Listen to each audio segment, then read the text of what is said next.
જાણીતા એડવોકેટ વિદ્વાન સાહિત્યકાર વડોદરાથી આપણી વચ્ચે ઉપસ્થિત છે ત્યારે સંસ્કાર ભારતી અને મહાસિદ્ધિ શ્રી લાઇબ્રેરી વતી એમનું તહેદિલથી સ્વાગત કરી આનંદ અને ગૌરવ અનુભવું છું। મિત્રો, અહીંયા સામે જે બેઠા છે એ અનુભવ સિદ્ધ એવા સાહિત્ય ક્ષેત્રે, સેવા ક્ષેત્રે કાર્યરત એવા સૌ મહાનુભાવો છે। ત્યારે સંસ્કાર ભારતીની વાતથી સૌ વાકેફ છે, સૌ પરિચિત છે। સંસ્કાર ભારતી શું કાર્ય કરી રહી છે? છેલ્લા 30 વર્ષોથી ગુજરાતમાં અને એક દાયકાથી ભારતમાં આપણે એક નવો સંચાર અનુભવી રહ્યા છીએ। આપણને સનાતન ધર્મ પ્રત્યે, આપણી સંસ્કૃતિ પ્રત્યે જે અહોભાવ જાગે એવા ચાર ચાસણી ચડે એવા કાર્યો થઈ રહ્યા છે અને એના જ ભાગરૂપે આજે આપણે સૌ એક એવો નાનકડો પણ રાઈના દાણા જેવો, તલના દાણા જેવો કાર્ય લઈ અને આપણે ભેગા થયા છે।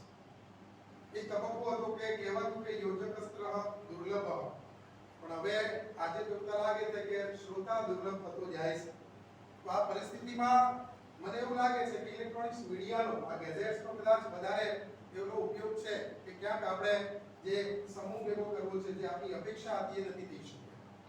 આજના કાર્યક્રમમાં ગાયત્રી પરિવારમાંથી કેટલીક બહેનો આવવાની હતી આ કાર્યક્રમને માનવા, નિભાવવા અને એની સાર્થકતા કરવા, પણ પેરેલલ એમનો એક કાર્યક્રમ ગોઠવાયો છે। વિશ્વ હિન્દુ પરિષદમાંથી પણ કેટલાક મિત્રો આવવાના હતા, પણ એમનો પણ કોઈ પેરેલલ કાર્યક્રમ છે એટલે એ નથી આવી શક્યા।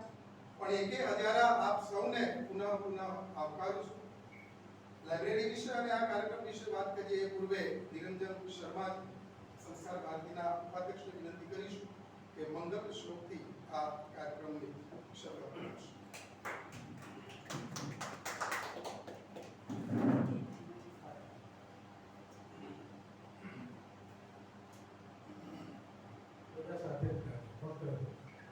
वक्रतुंड महाकाय सूर्यकोटि समप्रभ निर्विघ्नं कुरु मे देव सर्वकार्येषु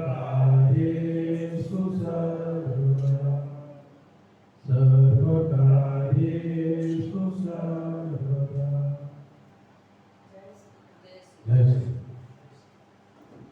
હવે આપણે આગળ વધીએ।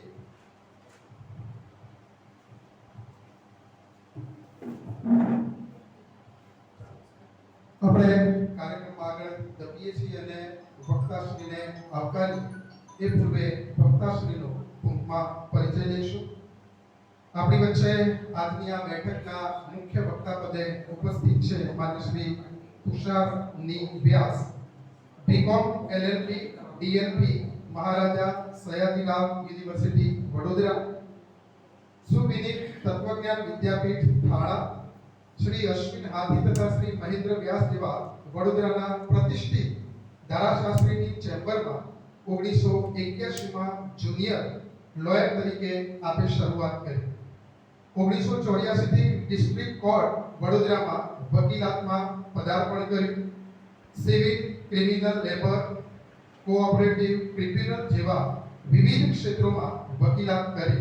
Stock exchange, SEBI, Bharat petroleum corporation, Gujarat state fertiliser corporation તથા અનેક કંપનીઓના કોર્પોરેટ એડવાઇઝર તરીકે આપે સમૃદ્ધ સેવાઓ આપી છે। રૂટીન પ્રેક્ટિસની સાથે સાથે ટ્રેનિંગ, વર્કશોપ, લોક અદાલત, મેડિએશન ક્ષેત્રમાં વિશેષ આપનો લગાવ રહ્યો છે। ન્યાય મંદિરની યશસ્વી વિરાસત નામે પ્રથમ પુસ્તકનું આપે પ્રકાશન માન્ય જસ્ટિસ શ્રી વેંકટ ચલૈયાજી, ફોર્મર ચીફ જસ્ટિસ ઓફ ઇન્ડિયાના વરદ હસ્તે 2001 માં પુસ્તકનું લોકાર્પણ આપના તરફથી થયું છે। એવું સમૃદ્ધ વ્યક્તિત્વ આપણને મળ્યું છે ત્યારે વિનંતી કરીશું સંસ્કાર ભારતીના મંત્રી માન્ય શ્રી મહેન્દ્રભાઈ પંડ્યાને વક્તાશ્રીને ફૂલછડી આપી આ તબક્કે એમનું સ્વાગત સંપન્ન કરો।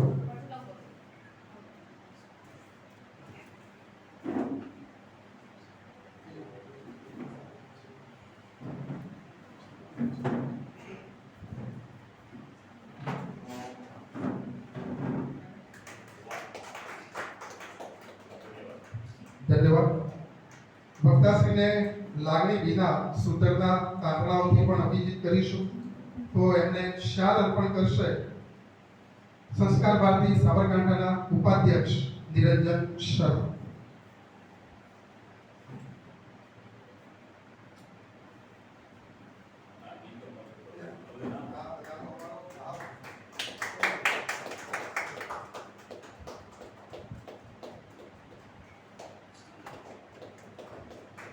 ધન્યવાદ સાહેબ શ્રી. આપણી વચ્ચે પરમ ભગવદીય એવું વ્યક્તિત્વ એટલે માન્ય શ્રી ઈશુભાઈ ગઢવી કાર્યક્રમમાં ઉપસ્થિત છે. વિનંતી કરીએ કનુભાઈ સુથારને માન્ય ગઢવી સાહેબને ફૂલછડી આ તબક્કે એમનું સ્વાગત સંપન્ન કરશે.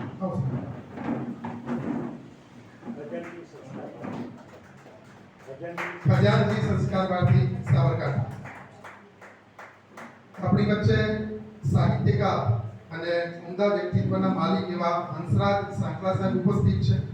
વિનંતી કરીશું ઈલાબેનને માન્ય સાંકલા સાહેબનું સ્વાગત સંપન્ન કરશો.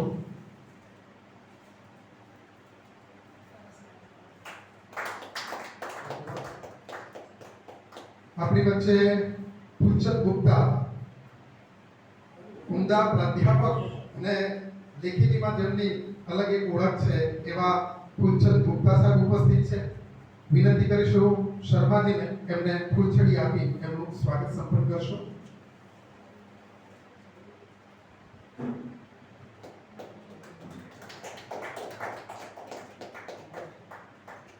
ધન્યવાદ. આવી સાહિત્યિક સેવાઓ માટે શ્રોતા અને સંવાદમાં જેમની ઉમદા ભૂમિકા રહે છે એવા કનુભાઈ સોની આપણી વચ્ચે ઉપસ્થિત છે.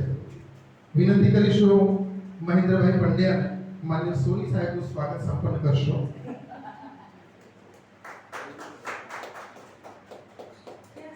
અને આ કાર્યક્રમ યોજવા માટે જેમને અનુકૂળતા કરી આપી છે એવા વિજયભાઈ અરટોરા મહાસિદ્ધિના સર્વે સર્વા પાયોનિયર કહી શકાય એના સંચાલક ડાયરેક્ટર, તો એમનું સ્વાગત સંસ્કાર ભારતી વતી હું કરીશ.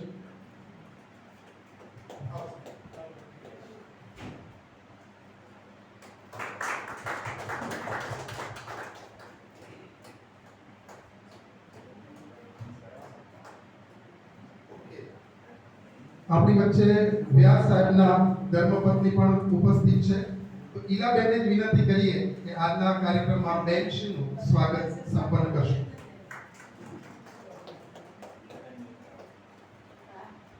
અને ઈલાબેનનું સ્વાગત કરવા માટે વિનંતી કરીશું સોનલબેનને.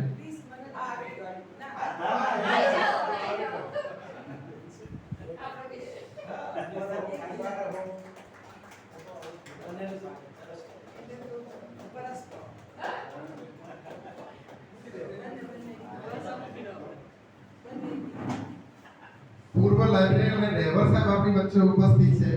મહેન્દ્રભાઈ પંડ્યા વિનંતી કરીએ કે એમનું પણ સ્વાગત આ તબક્કે સંપન્ન કરશે. કનુભાઈ યસ.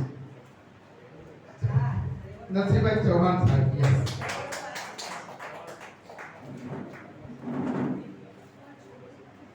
રાજેન્દ્રસિંહજી પરમાર આપણી વચ્ચે ઉપસ્થિત છે. મહેન્દ્રભાઈ પંડ્યા સાહેબને વિનંતી કરી કે એમનું સ્વાગત સંપન્ન કરી લેશો.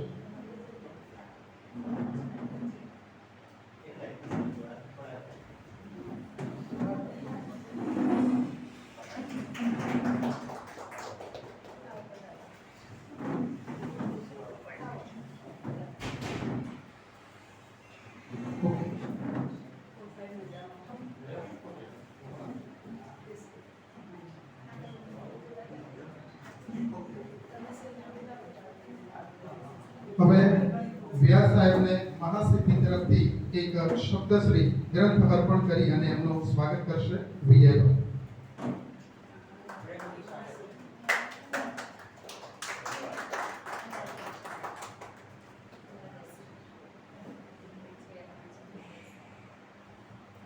હવે વક્તવ્યમાં આગળ ધપીએ એ પૂર્વે આ પરિસરમાં બેઠા છે એની થોડી માહિતી લઈ લઈએ. આપ બધા પરિચિત જ છે. વિજયભાઈ અરટોરા સાથે વર્ષો પૂર્વે જ્યારે હું અધ્યાપક તરીકે જોડાયો ત્યારે આરોગ્ય નગરમાં સરસ મજાની પ્રવૃત્તિ કરતા અને એ વખતે એમના જે પણ પબ્લિકેશન થાય એના પ્રૂફની મને જવાબદારી સોંપેલી. લગભગ 1.5 વર્ષ સુધી કેટલાક પુસ્તકોનું પ્રૂફ કર્યું, પણ પછી એનએસએસની જવાબદારી અને અન્ય કાર્યોને કારણે પછી એમનાથી સંપર્ક તૂટ્યો. અને વળી પાછા આ સંસ્કાર ભારતીનું નવું ગઠન થયું ત્યારે વળી પાછા આપણે સક્રિય રીતે જોડાયા છે, એનો આનંદ છે. આ પરિસરમાં કદાચ હું પહેલીવાર આવું છું, કેટલાય મિત્રો નિરંતર આવતા હશે, એટલે આ પ્રવૃત્તિઓથી આપણે સૌ રૂબરૂ થતા રહ્યા છે. અહીંયા આપ સૌ જોઈ રહ્યા છો કે દિવાલો ઉપર મહાપુરુષોના ફોટોગ્રાફ્સ, એમાં એમનું જન્મસ્થળ, કદાચ દિવંગત હોય તો એમની મૃત્યુતિથિ, અને આ બધાથી વિદ્યાર્થીઓ અહીંયા જે નિઃશુલ્ક રીડિંગ કરવા માટે આવે છે એમને એમાંથી એક પ્રેરણા મળે એવો એક સુંદર આશય છે.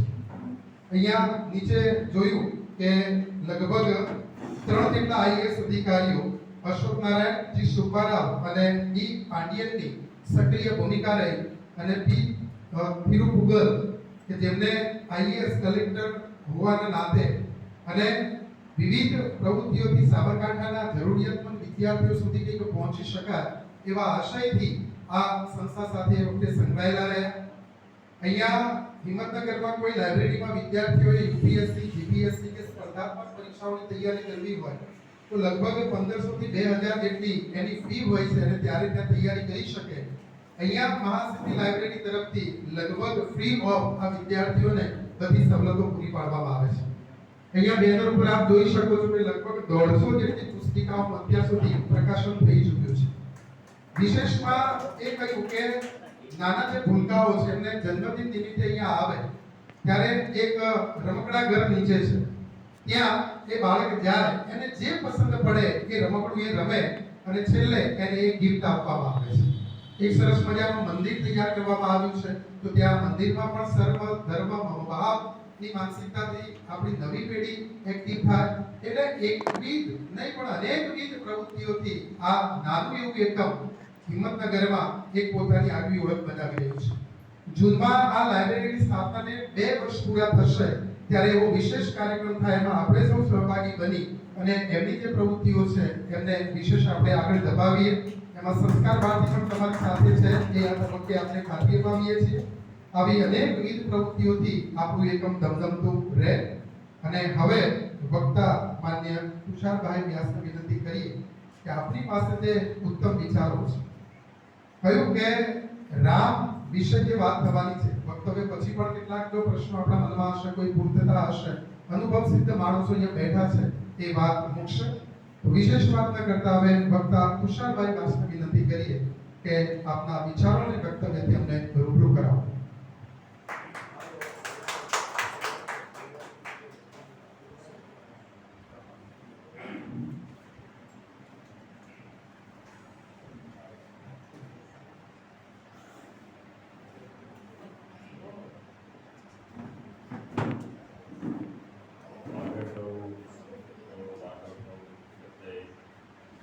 पितरौ वन्दे पार्वती परमेश्वर त्वं करोति वाचालं मनोरं वन्दे देवं यत्कृपातमहं वन्दे सर्वाणि.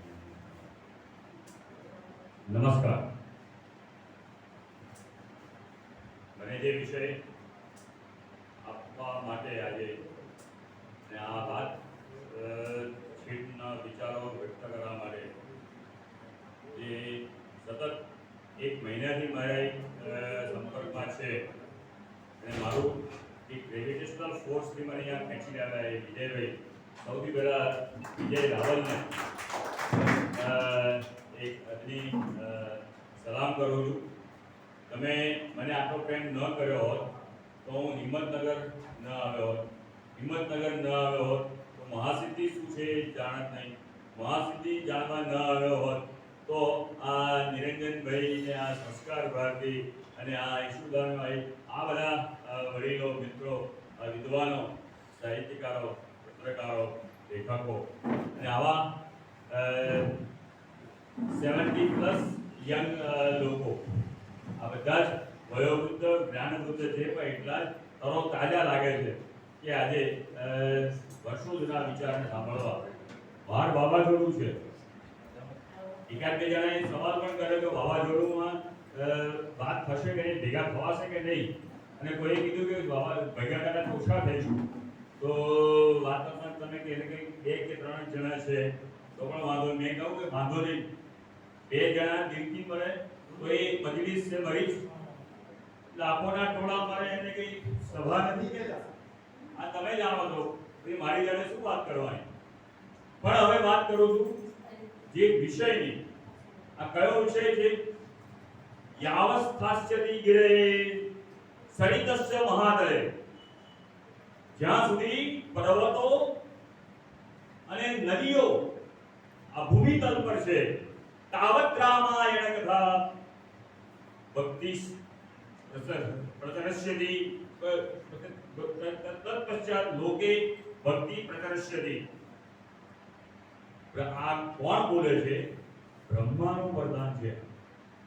યાવસ્થાસ્યતિ ગિરે, જ્યાં સુધી ભૂમિ પર પર્વતો છે અને નદી પર્વતો સ્થિર છે, ઊભા છે અને નદીઓ વહે છે, ત્યાં સુધી રામ અને રામની કથા પ્રચલિત રહેશે. આ બ્રહ્માનું વાલ્મીકીને વરદાન છે. આ કેટલો દિવ્ય વિષય. અને આ વિષયની જ્યારે વાત કરવાની આવે તો મને મારા માટે આવા અલ્પ સમયમાં અને અલ્પ સાધનમાં હું આપની પાસે શું વ્યક્ત કરી શકું? એટલે મને થોડી મૂંઝવણ થઈ. તો મને મૂંઝવણ થઈ એમ નહીં, કવિ કાલિદાસને પણ આવી મૂંઝવણ થઈ ગઈ. એને શું કહ્યું હતું? વસુર્ય પ્રભવો મોક્ષ સ્વચાલ્પ વિષયામતિ મંદ કવિ યશપાર્થી ઉદુપેના વિસાગરમ. કયો સૂર્ય જેવો પ્રભારી વંશ, સૂર્ય વંશ, અને ક્યાં મારી મંદ બુદ્ધિ એ તરાપો લઈને સાગર, મારું સાહસ તો જુઓ, મારી મૂર્ખાની તો જુઓ કે એક તરાપો લઈને સાગર કૂદવા નીકળ્યો છું. મને આ મારું ગવિષ્યામી ઉપહાસ્યતા, મારી મશ્કરી જોવાની છે, હું જાણું છું. પણ એટલે આ રામની કે રઘુવંશની વાત કરવાની વાત આવે. આ જ વાત ગોસ્વામી તુલસીદાસે કરી. કવિ તો વિવેક કશું એક નહીં મોરે લિખતી કરું સત્ય કાગજ કોરે. પૂરા કાગળ પર લખીને આપી દઉં છું કે મારામાં કવિતાનો કોઈ ગુણ નથી. જે કવિતા આજે આટલા સેંકડો વર્ષો પછી પણ હજારો લોકોના મોઢે જીવંત છે, તો પછી વેર આઈ સ્ટેન્ડ. તેમ છતાં હું મારી કોશિશ કરું છું. અને આ વાત એટલા માટે કરું છું કે પુષ્પદય કહ્યું છે ગાણ અમત્તે તામવાણી ગુણકથન પુણ્ય એને બોલ. શિવજીના ગુણગાન ગાતા એની વાણી પવિત્ર થાય છે.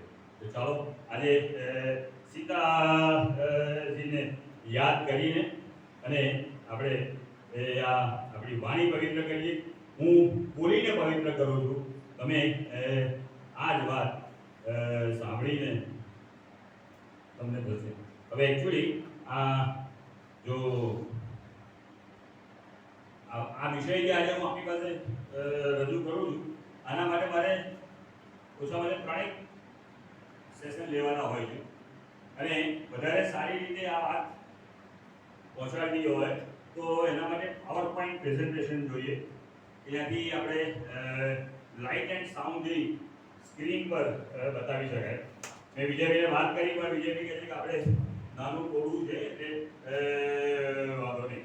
તો હવે આપણે આ વિષય, કારણ કે આ ભલે જેટલું શાશ્વત છે એટલું નૂતન પણ છે. આ વિષયના વિચાર એટલે વિચાર શાશ્વત, આદિ વિચાર, પણ રજૂઆત નવી ટેકનોલોજી સાથે, હવે આ સિસ્ટમ સાથે. હવે એ આ પ્રેઝન્ટેશનને બદલે આપણે આ વાત કરીએ તો આ સ્તોત્ર લગભગ આ સ્તોત્રનો અહીં જે બેઠા છે, મને નથી લાગતું મારે કોઈને આ સ્તોત્ર શું છે એનો પરિચય આપવાનો. તો કે તમે શું વાત કરવાનો છો? સાહેબ, આ સ્તોત્ર તમે કરો છો, તમે પાઠ કરો છો, પારાયણ કરો છો, પણ પારાયણ કરતા સમયે એક વાત બીજી પણ આવે છે કે મહર્ષિ પતંજલિએ કહ્યું તદ જપસ તદર્થ ભાવનમ. તમે જે પારાયણ કરો છો કોઈ પણ મંત્રનું, સ્તોત્રનું, સ્તુતિ અને સ્તોત્ર, સ્તુતિ એટલે ગુણગાન, સ્તુતિ દ્વારા લૌકિક પ્રાપ્તિ થાય, સ્તોત્ર દ્વારા અલૌકિક પ્રાપ્તિ થાય. મોક્ષ મેળવવો છે, ઈશ્વર પ્રાપ્તિ કરવી છે તો સ્તોત્ર કરો, સ્તોત્રનું અનુષ્ઠાન કરો. પૈસા મેળવવા છે, દીકરીના લગ્ન કરાવવા છે, પદને પ્રતિષ્ઠા જોઈએ છે તો સ્તુતિ કરો. શાસ્ત્ર આપણે બહુ ગહન છે, આ બધા જાણો છો. તો આ જે સ્તોત્રની વાત થાય તો એ સ્તોત્ર તમે કરતા જાણતા અજાણતા એ સ્તોત્રમાં એનું મીટર છે, વ્યાકરણ છે, એનું બંધારણ છે. It's very very technical. એમાં કોઈ ડેવિએશન ન ચાલે અને એનો અર્થ પણ સમજ્યા ન હોય, અર્થ જાણ્યો ન હોય. કારણ કે પતંજલિ તો ત્યાં સુધી કીધું તદ જપસ તદર્થ ભાવનમ.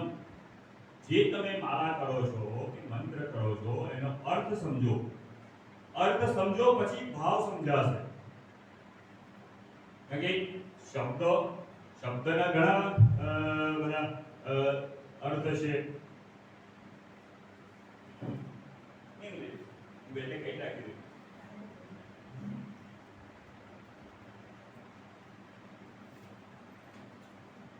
એક શબ્દનો વાચ્યાર્થ છે, લક્ષ્યાર્થ છે, લક્ષણાર્થ પણ છે. દીકરો માને પૂછતો હોય માને કે હું રમવા બહાર જાઉં, બહાર તડકો છે, માએ એક વાર ના પડી, બે વાર ના પડી, ત્રીજી વારે પૂછવા આવ્યો હોય હું જાઉં, આ જા મર.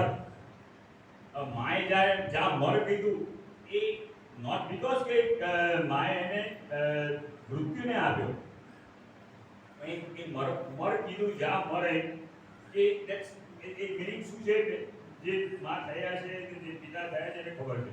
એ દરેક શબ્દનો અર્થ આપણે આગળ પાછળ આગળનો સંદર્ભ જોવો પડે. અહીંયા જે શબ્દો વપરાયા છે એનો અર્થ આપણને ખબર છે ન હોય તો જાણવો પડે. આ શબ્દની અર્થ જાણ્યા પછી જ્યારે એની વ્યુત્પત્તિ થશે ત્યારે એની ડ્યુટી કંઈક અલગ હશે. આપણા સાંસ્કૃતિક વાંગમયમાં અનેક સ્તોત્રો છે. આદિત્ય હૃદય સ્તોત્ર છે, પછી ગજેન્દ્ર મોક્ષનો સ્તોત્ર છે, પછી ચંડી પાઠ છે, દેવી કવચ છે. આ બધા અદ્ભુત જેને કે પ્રોટેક્શન માટે છે, કવચ માટે છે. એમાં કાંઈક ને કાંઈક માંગણી છે કોઈની અને કોઈની રક્ષા છે કે કોઈને એક ફળની પ્રાપ્તિ થઈ છે. પરંતુ આ સ્તોત્ર જે છે એ સ્તોત્ર કોઈએ માંગ્યું નથી. આ સ્તોત્રનો ઉદ્ભવ ક્યાંથી થયો?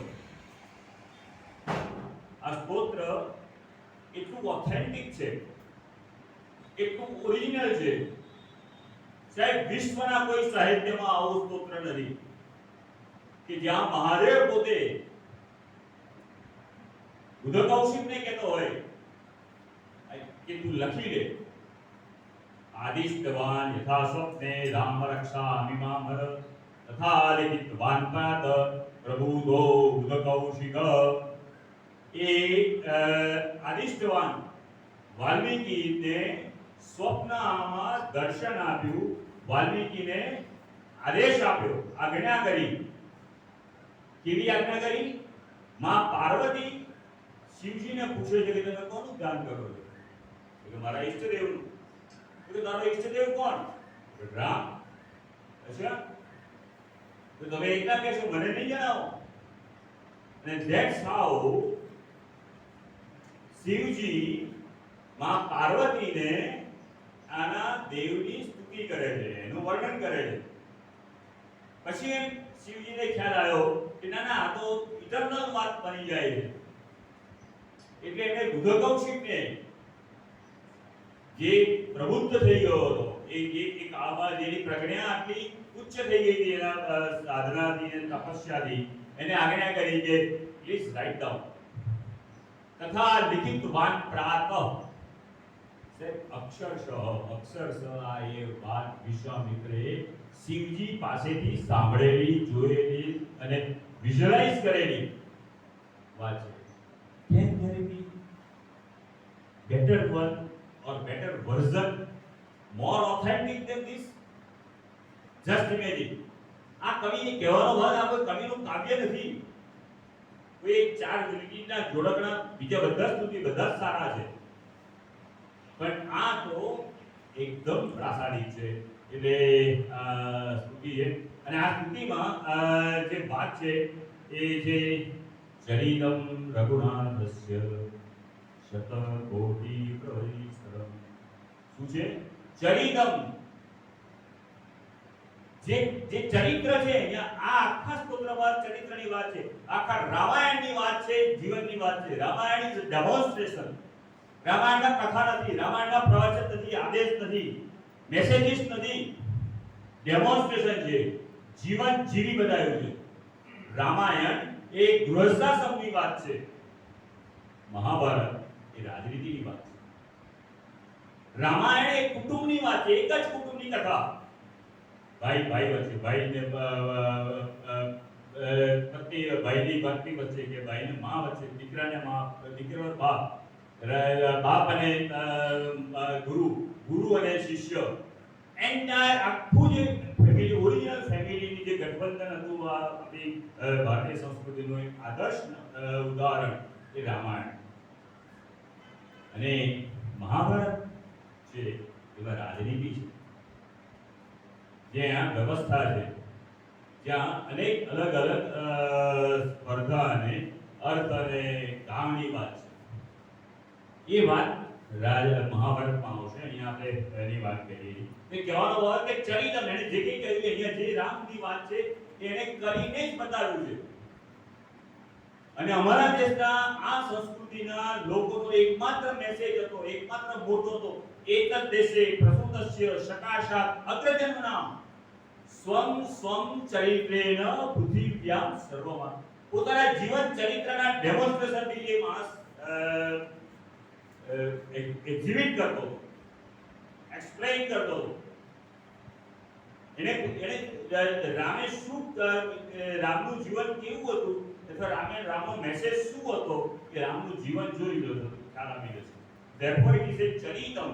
અમારે ત્યાં ચરિત્ર છે એટલે કહેવું બહુ સહેલું છે, કરવું કેટલું અઘરું છે એ ખબર હોવી જોઈએ. પુસ્તકાલયની વાત તો બહુ વાતો થાય. વિજય રાવલને પૂછી જુઓ કે પુસ્તકાલય અને પુસ્તકાલયનો પ્રેમ ત્યાં સુધી કેટલો પ્રસરાઈ શકે છે. એટલે કરવું કેટલું અઘરું છે ને એ એક અધિક વ્યક્તિને પૂછવી પડે અને મળવું પડે, જાણવું પડે. તો એ વાત અહીંયા છે. હવે સાહેબ આ સ્તોત્ર is what? Is the microchip. આ અત્યારે ચિપની દુનિયા છે. આ બધું ચિપમાં આવી ગયું. એક નાની અવસ્થી પેનડ્રાઈવમાં હજારો પાનાનો ડેટા આવી ગયો.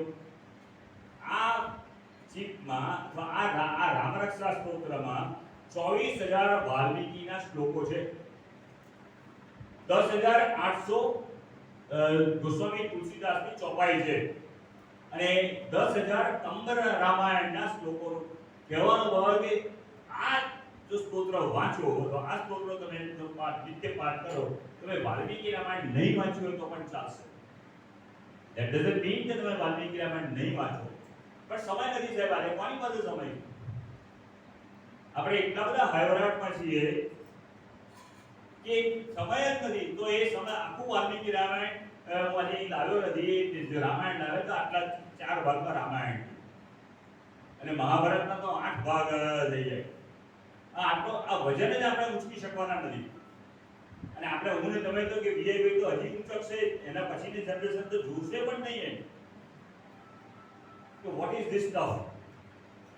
મને કે ચીપમાં કહો, શોર્ટમાં કહો, મને કટ શોર્ટ કરો, લાંબી વાત નહીં કરો. તો આ રામરક્ષા એક ચીપ છે. રામરક્ષા શું છે? યાત્રા છે. ક્યાંથી યાત્રા? અયોધ્યાથી શરૂ થયેલી યાત્રા વાયા કિષ્કિંધા થઈને લંકા પહોંચે. 3 નગરીની વાત છે, અયોધ્યા, કિષ્કિંધા અને લંકા. ત્રણ સંસ્કૃતિની વાત છે, માનવ, વાનર અને દાનવ. આ 20,000 શ્લોકો માઇલનું અંતર સરયુથી શરૂ કરેલી સાગર સુધી પહોંચતી યાત્રા. આ રામરક્ષામાં જો તમે ટ્રાવેલ કરો તો તમે સરયુથી શરૂ થયા છો અને સાગર સુધી પહોંચો છો. અને આ રામરક્ષામાં 108 વાર રામનું નામ આવે છે. એટલે જેને માળા કરવાની આદત હોય એ માળા નહીં કરે તો અને રામરક્ષા કરશે તો એની આ માળા થઈ ગઈ. આ યાત્રા છે. જો આ પ્રેઝન્ટેશન અહીંયા હોત તો હું તમને એની આ ચિત્ર બતાવી શક્યો. આ યાત્રાનું ક્યાં ક્યાં ગઈ છે આ આપણને ખ્યાલ હોવો જોઈએ. તો આ એ વાત છે. અને આ જે યાત્રા છે એમાં મારા શરીરના બોડીના 20 પાર્ટ્સ અથવા અંગો અને કર્મેન્દ્રિયો અને એની સામે 13 મહાપુરુષો, 13 વિભૂતિઓ રામાયણની. હવે એ રામાયણની કયા અંગ સાથે કયા વિભૂતિની સ્મરણ કરવામાં આવ્યું છે એનું સિગ્નિફિકન્સ શું છે એ હવે આગળ જોવાશે. આગળ વિનિયોગની વાત છે, પછી દેવતાનું સ્મરણ છે, સંકલ્પ છે. આ બધું બહુ ટેકનિકલ વાત છે, પણ મેં કહ્યું ને સ્તોત્ર છે. સ્તોત્ર દ્વારા સ્તોત્ર તમે કર્યો નથી, તમને ફળ મળ્યું નથી. આટલું ઓથેન્ટિક, આટલું એસર્ટિવ છે આ. પણ એ ટેકનિકલ વાતમાં હું અત્યારે નહીં પડું. આ સ્તોત્રની, રામરક્ષા સ્તોત્રની શક્તિ જો હોય તો તે સીતા છે. એટલે તમે સમજી શકો કે આજે આપણે કેટલી સારી પુણ્ય સમયે આ વાત કરીએ. પછી પહેલો શ્લોક આવે છે, જય ગાજાનુબાહું ઉદશર ધનુષં બદ્ધપદ્માસનસ્થં પીતં વાસો વસાનં નવકમલદલ સ્ફરદિનેત્રં પ્રસન્नं વામાંકારૂઢ સીતા મુખકમલની લોચनं નીરદામં નાનાલંકારદીપ્તં દદુતમરુજટા મંડલમ રામચંદ્રમ. આ ધ્યાનનો મંત્ર છે. આ હું જે બોલ્યો એમાં 10 આસન આવી ગયા, 10 મુદ્રાઓ છે. કેવો આજાન બાહુ વૈશિષ્ટ્ય છે. રામ મારો કેવો છે, જેનું મારે કોનું ધ્યાન ધરવાનું છે, આજાન બાહુ. તેના હાથ ખૂબ લાંબા છે. મારો ઈષ્ટદેવ, મારો આરાધ્ય દેવ ના હાથ ખૂબ લાંબા હોય તો જ મને મદદ કરી શકે, તો જ મને વિશ્વાસ આવી શકે. સ્પર્ધી નેત્રમ, એની નેત્રો સ્પર્ધ કરે છે. મુખકમલની લોચનમ, નાના એના હાથમાં બધા અલંકારો છે. વામાંકારૂઢ સીતા, બાજુમાં આવીને સીતા સામેથી આવીને બેસી ગઈ છે. કેટલી હાર્મની છે કે રામના કામમાં સીતાની હાર્મની છે. સાહેબ, એક સવાલ, તમે આટલા વર્ષથી મારા કરતા વધારે આપણે રામાયણ વાંચ્યું છે ને જોયું છે, એક સવાલ કેમ નહીં આવ્યો કે વનમાં જવાનું, 14 વર્ષ વનમાં જવાનું આદેશ કોને હતો? રામને હતો. સીતા શા માટે ગયા? સીતાએ શા માટે જવું છે? સીતાને તો કોઈ આદેશ નથી આપ્યો. ઓન ધ કોન્ટ્રરી, રામ સીતાને સમજાવવા ગયા છે, પ્લીઝ ડોન્ટ જોઈન મી. તને ખબર છે ત્યાં શું છે? ત્યાં વન છે ને બધી નેગેટિવ વાતો કરી કે તું ન આવે એના માટે. સીતાએ પલભરમાં એક મિનિટ પહેલા તો મુગટના આમ તિલક, રાજ તિલક કરવાનું હતું, પોતે પણ પટરાણી રહેવાની હતી. એક જ સેકન્ડની અંદર આખું વાત બદલાઈ ગઈ છે. અને તમને ચંદનનો લેપ કેમ નથી, તમારા હાથમાં સોનામોર કેમ નથી, તમારી પાસે દુંબીઓ કેમ? આ જોઈને she was surprise, she was shock. ત્યારે એણે કીધું કે મારે તો વલકલ કરવાના છે, હું જાઉં છું. રામે કીધું છે કે હું જાઉં છું. સીતાએ પૂછવા નથી લીધું, હું આવું, કઈ કામ હોય તો કહેજો. આપણને ઘણા બધા કહે છે કે કામ હોય તો કહેજો ને. કામ હોય તો પૂછવાનું પણ ન હોય. અચ્છા, સીતા પાછા આવી ગયા, જોઈન થઈ ગયા. ત્યારે રામે એને વિનંતી કરી કે પ્લીઝ ડોન્ટ જોઈન મી. ઘણી હું લાંબી વાત નથી કરતો, આ મારી પાસે સમય નથી. વાલ્મીકી રામાયણ પ્લીઝ એકવાર વાંચજો. કેવા કેવા કેવા કેવા આક્ષેપો સીતાએ રામ પર કર્યા છે કે તમે આટલા નામક છો, તમે આટલા પૌરુષહીન છો કે એક પશુ ને પક્ષીથી કે રાક્ષસથી મારી રક્ષા નહીં કરી શકો. અરે મારા પિતા જનકને જો ખબર હોત ને કે મારો જમાઈ આટલો નિર્બળ છે તો મારી દીકરી તમને આપત નહીં. સાહેબ આવો ટોણો સીતાએ રામને માર્યો છે અને this was the last talk. કોઈ પણ પતિને જ્યારે એના સસરાની ગાળ દેવામાં આવે પછી એનું સૌર્ય બહાર. That's how see the psychological attack of Sita. તો એ આવીને બેઠી છે વામાંગારૂઢ સીતા, એ પોતે આવીને બેઠી. આ this is the harmony, this is the love, this is the attachment. અને આવો મારો રામ, આ મારો આરાધ્ય દેવ. પછી આ બધી વાત આગળ આવે છે અને આ જો ધ્યાન થાય તો મારે તમને કહેવાની જરૂર નથી. ચોથા પાંચમા ધોરણમાં આપણે શીખવાડ્યું છે વિલોડી કાચના તડકામાં સૂર્યના કિરણો મૂકો તો કાગળ સળગી. આ કોન્સન્ટ્રેશનથી જો મેં રામનું ધ્યાન કર્યું હોય અને પછીના જો 31 શ્લોકો જો હું જોઈશ તો સાક્ષાત રામ તમારી સામે આવશે. પહેલી વાત, શિરો મે Raghav પાદુ. Look at the sincerity and audacity. સૌથી પહેલા યાદ કર્યા રઘુને. રઘુ શિરો મે રાઘવ, મને મારા સર્ગની રક્ષા રઘુ કરે. રઘુનો પ્રિય એવો રાઘવ. સાહેબ આ અમારું સાહિત્ય છે. જે કાળમાં રામ જન્મે છે એ રામ જે જન્મ્યો છે એનું કુળનું નામ રઘુથી ઓળખાય છે, રામથી નહીં. આ રઘુ કેવો પરાક્રમી કે ઇન્દ્રને હરાવી શકે છે. 99 વાર એને અશ્વમેઘ કર્યા છે અને ઇન્દ્રનું આસન ડોલી ચૂક્યું છે. ઇન્દ્રને જ્યારે ખબર પડી કે રઘુ બાણ કરાયું, કારણ કે વાત બધી હું લાંબી નથી કરતો, તમને ખબર છે. એક શિષ્ય આવ્યો વર્તનતુનો ભિક્ષા લેવા માટે. રઘુ માટીના પાત્રમાં અર્ઘ્ય આપે છે. શિષ્ય પાછો જાય છે નમસ્કાર કરી. કેમ કે નહીં ઉભો રહે કે મેં તમારી આ સ્થિતિ જોઈ. અરે ભાઈ તું બોલતો ખરો શાના માટે? કે મારે ગુરુજીએ દક્ષિણા આપવાની છે. આટલી જ વાત છે ને, વાંધો નહીં. રથ કાઢો, બધું ધનુષ કાઢો.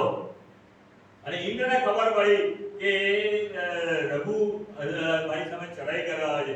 ઇન્દ્રએ સોના મોરનો વરસાદ કર્યો. આ રઘુનું પરાક્રમ એ મારા મસ્તકની રક્ષા કરે. મસ્તક સચવાયું ને તો બધું સચવાઈ જાય.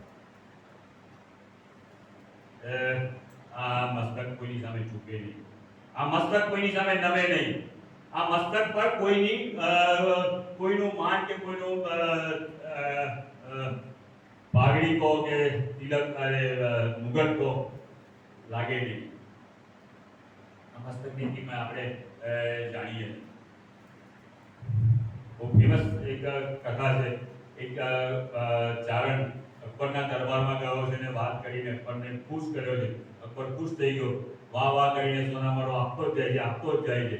ત્યારે રાજાએ અકબરને કીધું, ચારણ તમારા વખાણ બહુ કરે છે, પણ જોયું તમે એ તમે ગુરનીશ નથી બજાવતો, તમે નીચે નમીને જુવાર નથી કરતો.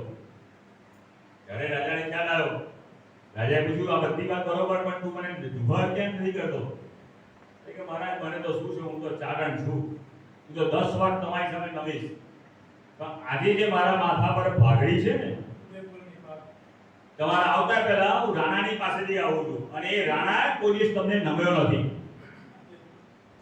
તો ધેટ ઇઝ એ સ્પિરિટ છે. એટલે મારા મસ્તક પર રઘુનો મુગટ થાય. બાલમ દશરથાત્મજા. મારું કપાળ કેવું છે? દશરથ જેવું. કેવું દશરથનું ભાગ્ય? સાહેબ એને શાપ આપો ને તો એ વરદાન થઈ જાય. શ્રવણના પિતાની શાપની કથા ખબર છે.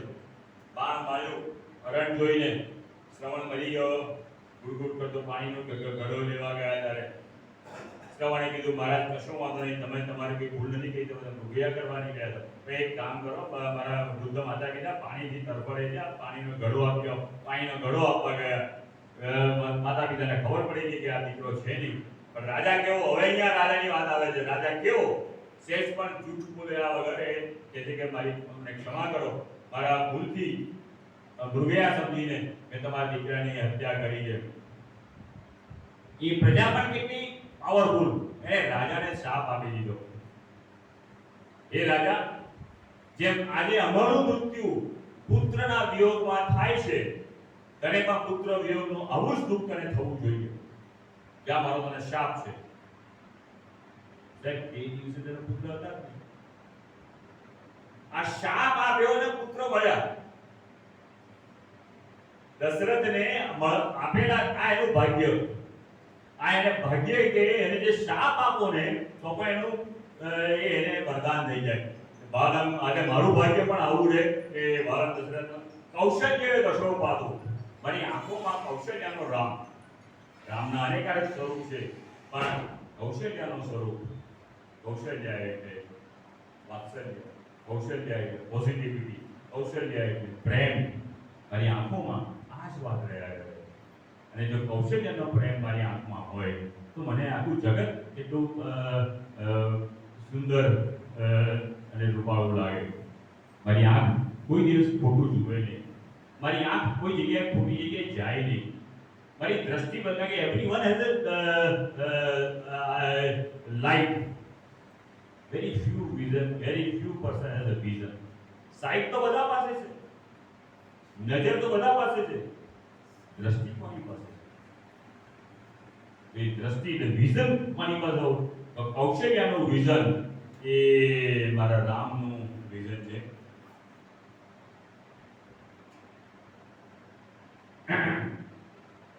વિશ્વામિત્ર પ્રિય મારા કાન સાહેબ, આ વિચાર કરો, આ કેવા સ્તોત્રો છે.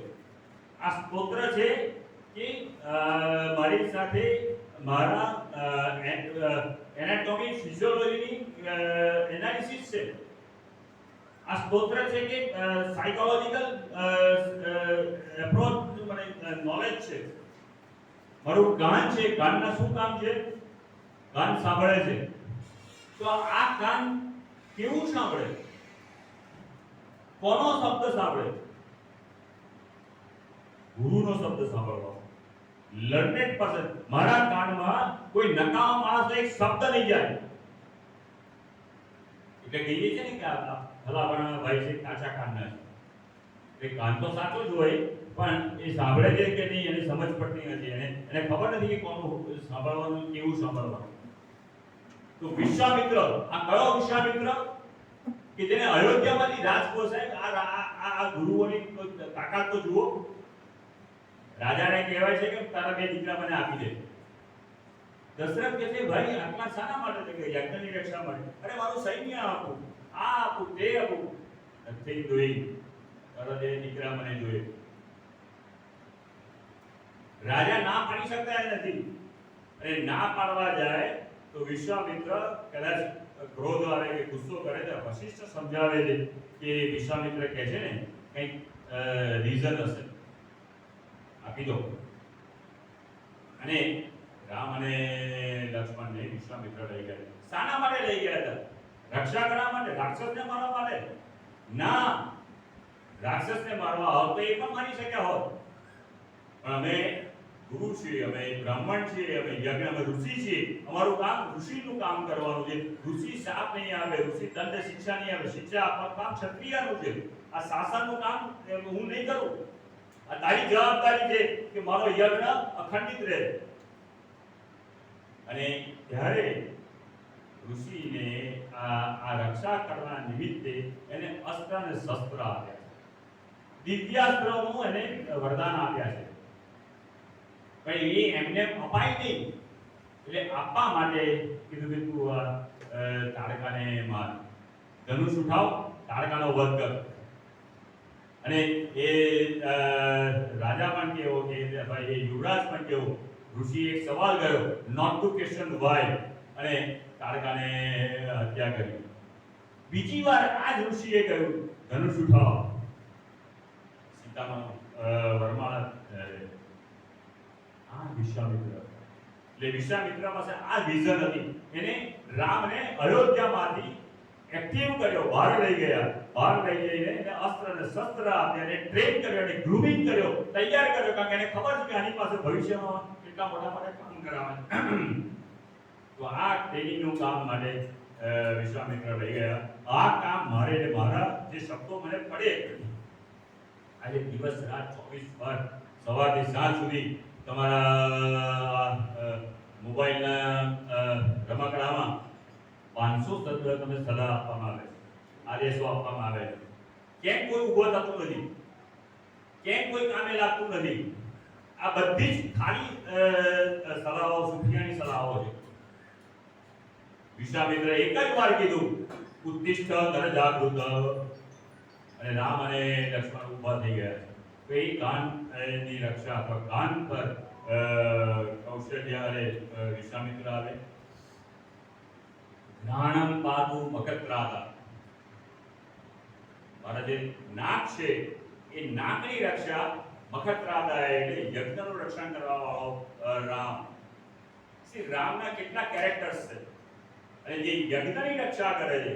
યજ્ઞ એટલે સત્કાર્ય, યજ્ઞ એટલે આવો કંઈક પોઝિટિવ કામ. આ કામ અટકવું ના જોઈએ, યજ્ઞ ખંડિત ન થવો જોઈએ. આ અમારું શાસ્ત્ર કહે છે. યજ્ઞ ખંડિત થયો અપશુકન થયા, અનિષ્ટ થયું. કારણ કે યજ્ઞ ખંડિત થાય એટલે શું થાય? અહીંયા એક યજ્ઞ ચાલે છે, શ્વાસ ઉચ્છ્વાસ, શ્વાસ ઉચ્છ્વાસ. અને આ જો ખંડિત થયો, આ રિધમ તૂટી તો જય શ્રી રામ. આ યજ્ઞ ખંડિત કેવા યજ્ઞો છે? સો અંદરમાં એક યજ્ઞ છે. અંદર 5 પ્રકારના યજ્ઞો મારા શરીરમાં ચાલે છે. આ યજ્ઞ જો ખંડિત થઈ ગયો તો ખૂબ અનિષ્ટ થશે. અને રામે આ કામ કર્યું છે. કોઈ પણ સત્કાર્ય, કારણ કે સાહેબ સત્કાર્ય એકલાથી નથી થતું. યજદેવ પૂજા સાંગતિકરણમ મૈત્રીકરણમ ઇતિ યજ્ઞ. આ યજ્ઞની વ્યાખ્યા છે. સાથે મળવું પડશે, બેસવું પડશે, એકબીજાને પ્રેમથી, સંગથી, મૈત્રીથી, મિત્રતાથી કામ કરવું પડશે. તો એ યજ્ઞ બની જશે. તો એ જ્ઞાનમ પાતુ પૂજો ભગ્નેશ કારમુખ. આ હાથ, મારા હાથની રક્ષા. કારમુખ જે ધનુષ હતા એ ધનુષ પકડવા રામ. જીવા વિદ્યાનિધિ પાતુ, મારી જીવા પર છે એ વિદ્યાનિધિના જે વિદ્યાનો ભંડાર એવો રામ. મારી જીભ પર અપશબ્દ ન આવે, મારી જીભ ખોટું બોલે નહીં, મારી જીભ ખોટી જગ્યાએ સાક્ષી ન પુરાવે. મારા જીભની કારણ કે આ જીભ બે કામ કરે છે, સ્વાદેન્દ્રિય પણ છે અને કર્મેન્દ્રિય પણ છે. એકમાત્ર ઇન્દ્રિય છે કે જેને ડબલ ફંક્શન છે. અહીંયા જુઓ, એક આપણે આપણા શરીરના આ અંગો અને ઇન્દ્રિયો ઉપર આપણે ક્યારેય આટલા સભાન થયા નથી હોતા. આ સ્તોત્ર દ્વારા જેમ જેમ આપણે વિચાર કરીએ છીએ, જેમ જેમ એનું ચરણિંગ કરીએ છીએ, એમ એની ડેપ્થ આપણને સમજાય છે. અને આ કેટલું અદ્ભુત સ્તોત્ર છે ત્યારે ખ્યાલ આવે. કંઠમ ભરત વંદિત. અહીંયા ભરતને યાદ કરો. કેમ ભરતને યાદ કરો? ભરત એટલે રામની પ્રતિકૃતિ, ભરત એટલે રામની છાયા. પણ એ ભરતે માં કૈકેયીને કટુ વચન કહી દીધા. કૈકેયીને કહેવાથી કે એના કહેવાથી રામને વનવાસ મોકલ્યો. ભરતને પોતાની જાત પર જુગુપ્સા થઈ, ગિલ્ટી ફીલ થયું એને કે મારે લીધે મારી માએ રામને વનમાં મોકલ્યો. તો એમ આઈ ધ કોઝ. અને આ કામ કે કર્યું એની સાથે અક્ષર ખૂબ એને દુઃખ ને વ્યથા છે. અને જ્યારે કંઈ ખોટું થઈ જાય, દુઃખ આવે ને ત્યારે ડૂમો ભરાઈ જાય. અહીંયાથી શબ્દ નીકળે નહીં, અહીંયાથી શબ્દ જ બહાર ના નીકળે, કંઠ ભરાઈ જાય છે. અહીંયા અયોધ્યા છોડીને સરયુ પાસે પહેલો પડાવ છે અને ત્યાં ભરત એને મળવા આવે છે. ભરત મળવા આવે છે અને રામને મળે છે. એકમાત્ર વિનંતી કરે છે, કઈ માફ કરો. પણ ભરત તે વખતે અતિશય જ્ઞાની છે કે આ રામ ની સામે હું કેવી રીતે પેશ આવીશ. આટલી મોટી ઘટના ઘટી ગઈ મારી ગેરહાજરીમાં, મને પૂછ્યા વગર મારા આરાધ્ય દેવને વનવાસ અને મને રાજગાદી ઇઝ નોટ એક્સેપ્ટેબલ. પણ એના માટે જવાબદાર હું છું. તો હું કયા મોડે રામની સામે જાઉં અને રામ મારો કેવી રીતે સ્વીકાર કરશે? મને કેવો પ્રતિભાવ? સો મેની ઇફ્સ એન્ડ બટ્સ હતા. પણ જ્યારે રામને સામે આવ્યા, રામે એને આલિંગન આપ્યું. અને રામે જે પ્રેમથી આલિંગન આપ્યું એનાથી એના કંઠનો શ્વાસ બધો જ નિર્મળ સાફ થયો. ઉપરથી આંખમાંથી અશ્રુ નીકળવા માંડ્યા અને કંઠમાંથી જે મુંઝારો હતો એ દૂર થઈ ગયો રામના આલિંગન. આ ભરતને કંઠનો એટલે કારણ કંઠમાં જે ભરતને જે સૌથી મોટી ઉપલબ્ધિ થઈ એ રામના સ્પર્શથી, રામના આલિંગનથી. તો એ કંઠમ ભરત બંધિતો સ્કંદો દિવ્ય આયુધો. આ દિવ્ય જે આયુધ છે, આ આયુધ આ ખભા જે છે, એવું કહેવાય છે કે આ ખભો છે ને આખા બોડીનો સૌથી અગત્યનો ભાગ છે. સાહેબ, આ ખભા પર કોઈ આવીને માથું મૂક્યું છે? કોઈ આવીને રડ્યું છે કોઈ? અને જે દિવસે કોઈ દિવસ એક વ્યક્તિ તમારા આવીને આ ખભા પર આવીને માથું મૂકીને એનો એનો એનો એનો ઉભરો ઠાલવશે ને, યાદ કરજો તમારા આ જન્મારો સફળ થઈ ગયો. કોઈને કહી શકાતું નહીં મારા દિલની વ્યથા, મારા અંગત પ્રશ્નો હું કોની પાસે વાત કરું? એવો ખભો ક્યાં છે કે જે મારો ભાર ઝીલી શકે? સો ધીસ આ શોલ્ડર જે છે, શોલ્ડર દિવ્ય આયુધ અને એ અનેક પ્રકારના આયુધો છે. આયુધ તો ગેંગસ્ટર પાસે પણ હોય છે, પણ ગેંગસ્ટરની ગન અને આર્મીના સોલ્જરની ગન, આર્મીના સોલ્જરની ગન પવિત્ર છે. આ ખભો પર આવા દિવ્ય આયુધો રહે છે. ગુજો ભગ્નેશ કાનુ કરો સીતા પતિમ પાદો. સીતાને શું જોયું? બસ હાથ. રામનો હાથ મળી ગયો. હાથ મળી ગયો કે સાથ મળી ગયો, જે સમજો તે. સ્ત્રીને શું જોઈએ? અને એટલે ત્યાં અમારી સંસ્કૃતિમાં હસ્તમેળાપ કીધો છે. અમે હસ્તમેળાપ થાય, હસ્ત એક હસ્ત બીજા હસ્તનો મળે છે. આથી આ હસ્ત આની જવાબદારી, આની રેખાઓ મારી રેખા બની જાય છે. આના પ્રશ્નો મારા પ્રશ્નો બને છે. આનું સુખ એ મારું સુખ બને છે. આની જવાબદારી એ મારી જવાબદારી બને છે. બસ રામનો હાથ મળ્યો, સીતાને કશું થઈ ગયું.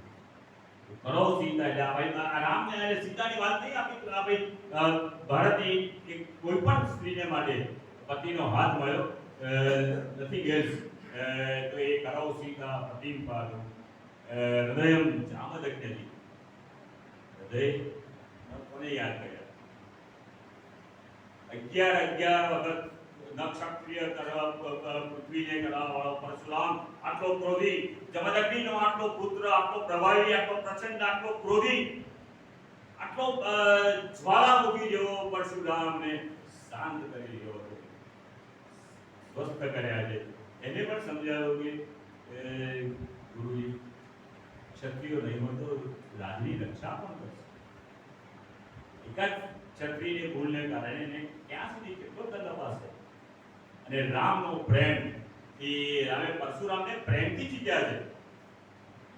યુદ્ધમાં જીતવાના હોત તો કદાચ જીતી શકાય હોત, પણ યુદ્ધમાં જીત્યા પછી પણ દિલમાં કચવાટ રહી જાય છે. You cannot convince a man against his will unless otherwise he is believed to be yours. આર્ગ્યુમેન્ટથી કોઈ દિવસ કોઈને જીતાતો નથી. આ વાત રામે પરશુરામને નમસ્કાર કરીને એના પગમાં પડીને, બાકી રામ એક આપણે જાણીએ છીએ કે વિષ્ણુનો અવતાર છે. સામાન્ય એને પગમાં પડવું જોઈએ પરશુરામ યુદ્ધ એને લલકાર કરે તો યુદ્ધમાં પરાજિત કરી શક્યા હોત. નો, પરશુરામનું પણ એક વ્યક્તિત્વ છે, એનું પણ એક ચરિત્ર હતું, એનું પણ મારે સન્માન કરવાનું છે. અને એ રીતે એને જીત્યા. એવો એટલે મારા હૃદયથી આ હૃદય આવા લોકોનું સામાનું હૃદય જીતી જાઓ. સુગ્રીવે કટી પાતું, કટીમાં સુગ્રીવ જેવો મિત્ર, કેવો મિત્ર. રામ વનમાં જાય, રામ સરયુમાં પ્રવેશ કરે અને આત્મા બલિદાન આવે, સરયુમાં સુગ્રીવ એની પાછળ જાય. કયો મિત્ર? એક મિત્રની પાછળ ગયો છે, જાન આપીને. આ રામાયણ છે. રામાયણ જે બતાવે છે, આ એ જ બતાવે છે કે એક વાત, એકની પરાકાષ્ઠા છે, મિત્રતાની પરાકાષ્ઠા એટલે સુગ્રીવ, તિતિક્ષાની પરાકાષ્ઠા એ દેવાની સીતા, ભક્તિની પરાકાષ્ઠા એટલે લક્ષ્મણ, સેવાની પરાકાષ્ઠા એટલે હનુમાન. એક્સ્ટ્રીમ આનાથી વધારે કોઈ there is no limit. અહીંયા કોઈ પહોંચી નથી. આ એબ્સોલ્યુટ છે. અને માટે રામાયણ અમારું આરાધ્ય છે. જંગે દશમુખાન જગૌ, ધાંગે વૈભવનું, વિલાસનું પ્રતીક. એટલે એ રાવણને મારવા વાળો રામ, એ મારી જાંગની રક્ષા કરે. પાદો વિભીષણ શ્રીદ, અને મારા પાદ વિભીષણના જળ. વિભીષણને રામનું એક જ વાત ગમ્યું, અને તે એના ચરણ. અને વિભીષણ જ્યારે ચરણમાં આવ્યો છે, વિભીષણ જ્યારે શરણાગતિમાં આવ્યો છે, આખું સેના ના પાડતી હતી, રામે એને રક્ષા આપી હતી. એટલે આ શરણાગતિ એટલી સહેલી નથી એમ. તો ઈશ્વરનું કે રામની શરણાગતિ મેળવવાની જેટલી વિભીષણને ખ્યાલ આવ્યો એ કોઈને આવ્યો નહીં. તો એ વાત આવી. હવે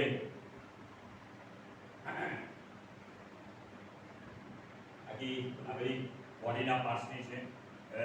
આગળ તમે જોશો તો એની અલગ અલગ સ્થિતિ આવે છે. ક્યાં ફિઝિયોલોજિકલ છે, ક્યાં સ્પિરિચ્યુઅલ છે, ક્યાં સાયકોલોજિકલ છે. હવે આ પછીના જે પાત્ર આવે છે, હવે બધા સ્તોત્ર જે છે એ એની ગુણગાન છે. અને એક વાત તમે થશે નહીં, પણ એવું એમ કહેવાય છે કે એક અક્ષરમ પુષામ મહાપાતકનાશમ. રામ રક્ષાનું એક અક્ષર પણ જો તમે સરખી રીતે લીધું ને, પ્રેમથી, ભાવથી, તો મહાપાતકમાંથી પાતાળ ભૂતળ વ્યોમ ચારિણ છદ્મ ચારિણ. એ રામ તું મને ક્યાંથી રક્ષા કર? મને ભૂતળમાં એટલે ભૂમિમાં, પાતાળમાં, વ્યોમમાં આકાશમાં. હવાઈ માર્ગ મારે અનેક વાર જવું પડે. મારું જે હવાઈમાં જવું એ હવાઈ હાઈજેક ના થાય, ક્યાંક ક્લેશ ના થાય. તો વ્યોમચારિણ છદ્મચારિણ ન દ્રષ્ટુમ અપી શક્તાસ્તે. કોરોના તમને ને મને આજે ખબર પડી, બુદ્ધ કૌશિકને તે વખતે ખબર હતી કે એવો વાયરસ, એવો એનિમી કે જે ઘણી આગે જોઈ પણ ન શકાય, એનાથી પણ તું મારી રક્ષા કર. મોટે એડવાન્સ આ સ્તુતિ છે. અને આ સ્તુતિની રક્ષા રામ રક્ષામાં છે. બહુ લાંબી વાત છે, અહીંયા હું મારી વાત પૂરી કરું. છેલ્લે એક જ વાત તમને કરું. સાહેબ તમને એમ લાગે છે કે આ મેં બહુ મોટું કામ કર્યું, મને જ્યારે મેં આ કર્યું ને તો મને થોડોક આમ આનંદ થયો હતો કે આવું જરા પ્રેઝન્ટેશનની વાત કરું છું. પણ આ કામ એક રશિયન યુવતી હિન્દુસ્તાનમાં 5 વર્ષ આવીને સંસ્કૃત ભાષા શીખીને આ રિસર્ચ કર્યું છે, એનું પુસ્તક મારી પાસે આવ્યું. હું ને તમે રામ રક્ષા કરીએ છીએ કે રામ રક્ષાની પ્રભાવિત થવું જોઈએ કે તમને રામ રક્ષામાં કંઈ દેખાડ્યું એમ નહીં, આ રશિયન યુવતીને દેખાડવું છે. અને હજી પણ એ મારા સંપર્કમાં છે, અત્યારે અમેરિકાની યુનિવર્સિટીમાં છે. સો ધ પોઈન્ટ ઇઝ, અને એને કહેવાનું એક જ હતું કે આવા તો અનેક સ્તોત્ર છે આપણા, પણ એ સ્તોત્ર આપણે આપણી પાસે અભ્યાસ થયો નથી. આ એક જેમ ખુશ્બુએ કામ કર્યું સેતુ બનવા માટે, એટલે આજે આપણે ખિસકોલીનું ખિસકોલી કાર્ય કર્યું અને રામને આપણે નમસ્કાર કર્યો.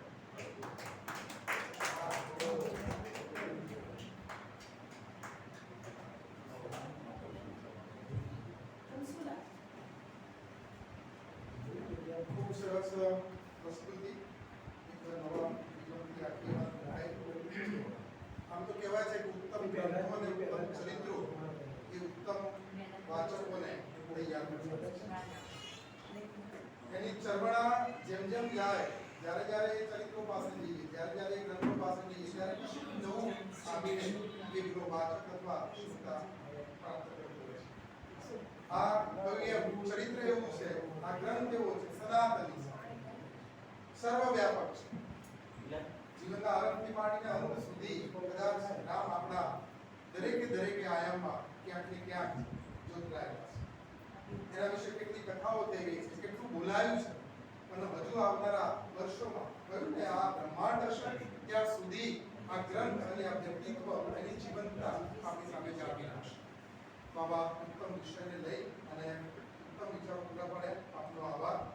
હવે અહીંયા ઉત્તમ વક્તાઓ પણ આપણી પાસે છે, તો વક્તાઓને પણ વિનંતી કરી. આપણી સામે હરોળમાં 3 એવા તો બેઠા છે જેની લેખીની સક્રિય છે, અનુભવસિદ્ધ છે અને વિવિધ કાર્યક્રમોમાં એ વક્તાઓ તરીકે જાય છે, અને આ વિષય તો એમનો હાથ વધુ છે.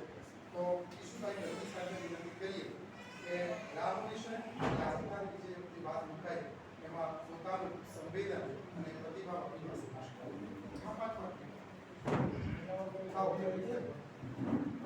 ખુશ મૂકો નહીં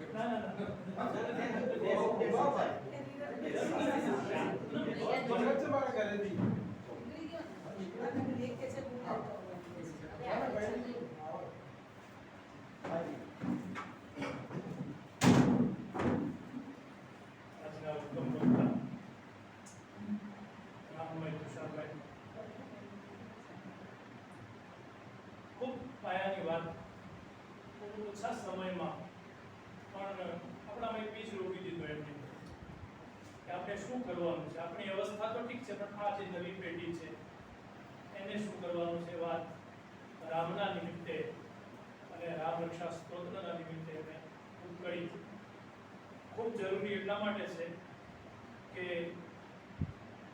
રામ અમારા લોક સાહિત્ય અને ચારણી સાહિત્યમાં ખાલી આપણે જે વાત કરી પાઘની એ ઉદયપુરના રાજકીય દુસાની આડા એની પાઘ અને પાઘ પહેરી અને દિલ્હીના દરબારમાં ઉપરને કહેવામાં આવ્યું કે સમગ્ર આર્યાવર્તમાં એક એવો કવિ છે કે જે ઉદયપુરના રાજા સિવાય કોઈને નમતો નથી. આવો અકબરને કહેવામાં આવ્યું, કાલ ગંભીરણી કહેવામાં આવ્યું કે હું નમાવું એને. આખું આર્યાવર્ત મને નમે છે. ઉદયપુરનો રાજા જો નમવા આવતો હોય મને, તો ઈ કેમ ન આવે? બોલાવવામાં આવ્યા, રાજવી આમંત્રણ આપવામાં આવ્યું, પધારો રાજના મહેમાન. આવ્યા, વિશાલભાઈ વાત કરી એમ સોનામણનો વરસાદ થયો, પ્રશસ્તિ કરીએ છે, પણ એ નીચે જમીન પુરનિશ ન બજાવે. કીધું ભાઈ કેમ? માથું ઉદયપુરની પાસ હું વચન આપીને આવ્યો છું. ગુજરાત તમે ઉપરના દરબારમાં જાઓ છો, મારો દુશ્મન છે, મને નમાવવા માટે એડી ચોટીનું એને જોર લગાવ્યું છે. હું નથી નિમેળ્યો. તમે મારા પ્રતિનિધિ તરીકે જાઓ છો, કદાચ લોભાઈ જશો સોનામોરમાં, માર અકરામમાં છો, ક્યાંક લોભાવ. આ ધ્યાન રાખજો.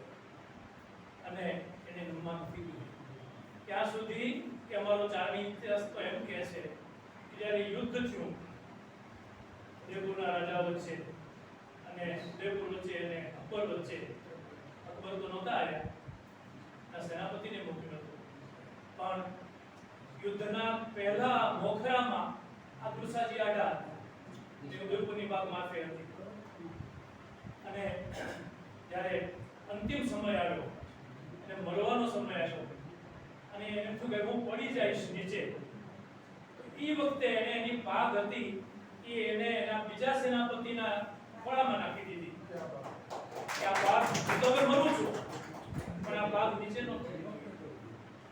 અને એના બીજા સેનાપતિએ ત્રીજા સેનાપતિને એમ કરતા કરતા ઈ અણનમ રહ્યું, ઉદયપુરની પાગ અણનમ રહી. આ વાત એટલા માટે યાદ આપણને આવે કે આ ટેક ક્યાંથી આ ઉદયપુરના રાજા કે દુસાજી આઢા રાજકવિ ક્યાંથી શીખ્યા છે? 5-15 હજાર વર્ષ પહેલા લખાયેલું રામાયણ ના હૃદયમાં ઉતર્યું છે ત્યારે એને આ ટેક શીખી છે રામમાં. એટલે રામ છે, હું કૃષ્ણ વિશે બોલું છું, રામ વિશે બોલું છું. રામ છે ને એ જીવન ધર્મ છે. તમારે હાઉ ટુ લીવ, કેમ તમારે જીવવું એ રામ શીખવાડે. ને કૃષ્ણ એમ કે મૂકવું એમ જીવવાનું એ ધર્મ. કેમ કે સમય અને સંજોગો પ્રમાણે નિર્ણયો લે છે કે આ ચૌહાણ સાહેબ મારી સામે આવ્યા છે, ચૌહાણ સાહેબને મારે પરાસ્ત કરવા છે, તો મારે જે નીતિ રીતિ જે કાંઈ કરવું પડે એ કરવું જ પડે. રામ ના પડે. પણ એ બંને ધર્મો સમય અને સંજોગો અનુસાર હોય છે. એક લોક રામાયણનો પ્રસંગ કહી મારી વાતને પૂરી કરું. રામાયણમાં કદાચ આ પ્રસંગ રામાયણ સાહેબ મેં વાંચ્યું છે, વાહ વાહ વાહ અને મારી લાઇબ્રેરીમાં પણ છે. વાહ. જ્યારે વિભીષણને રાવણે પાટું મારી અને કાઢી મૂક્યો, કારણ કે રામની વાત કરતો હતો, સમજાવતો હતો કે રામની સામે વેર બાંધવાથી આપણું ક્યાં ઘડવાનું નથી. તો પરાક્રમ બ્રહ્મ છે, એ અવતાર છે, એની સામે આપણે બાજી શકશું? વિનાશ થઈ જાય સમગ્ર કુળનો, એના કરતા તે ખોટું કર્યું છે કબૂલી સીતા પાછી આપી દે. આવી વાત વિભીષણને કરી, તું નામ જ છો, આમ છો તેમ છો કરીને પાટું મારી કાઢી મૂક્યું. હજુ તો રામેશ્વર જ છે, દરિયા કાંઠે છે, સેતુ બંધાણો નથી, અને વિભીષણ આવ્યો છે. અને વિભીષણે આવી ને વાત કરી કે હું વિભીષણ રામનો ભાઈ છું, ખૂબ સમજાવ્યા છે, પણ એને કુમતી સૂજી છે, તમારા જેવાની હારે રામ આ વેર બાંધ્યું છે, નથી સમજતો. આ બધી વાત કરે પહેલા તો રામે એને આવકાર આપ્યો ને આવું કીધું કે આવો લંકેશ. લક્ષ્મણે વાંધો ઉઠાવ્યો કે ભાઈ આવી ભૂલ તમે લંકેશ કહી દીધું એને, એનો અર્થ એ થયો કે લંકાનો રાજા થયો છે. તો હજુ તો આપણે અહીં બેઠા છીએ, હજુ લંકા ક્યાં ક્યારે જવાશે અને ક્યારે જીતાશે, અને આ બધા એને સમજાવે છે, અને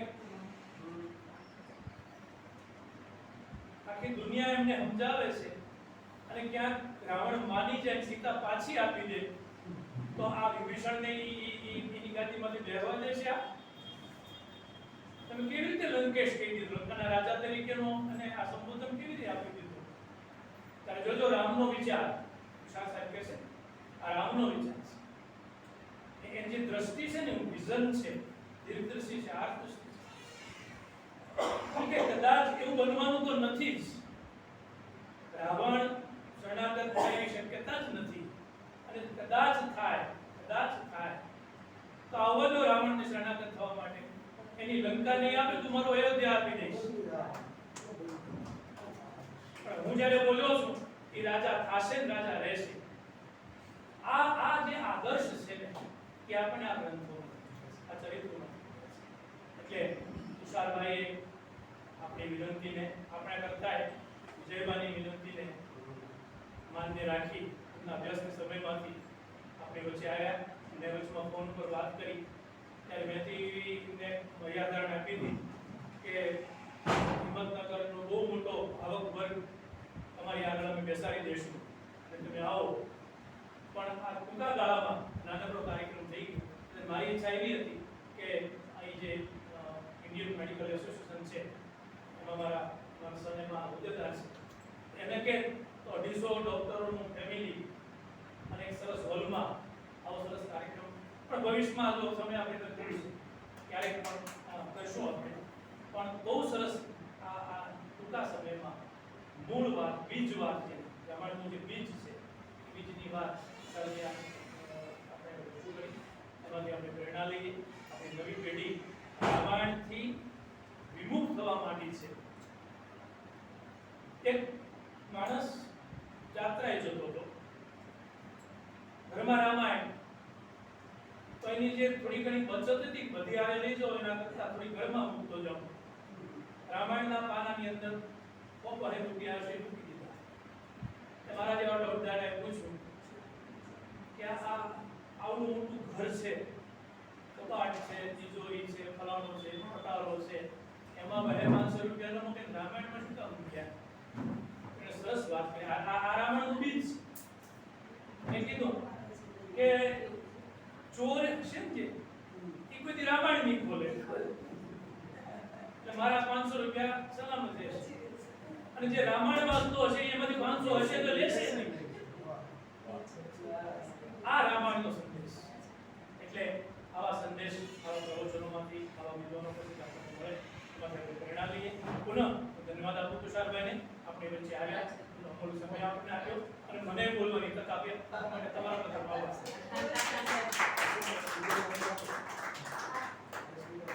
આભાર ગઢવી સાહેબ.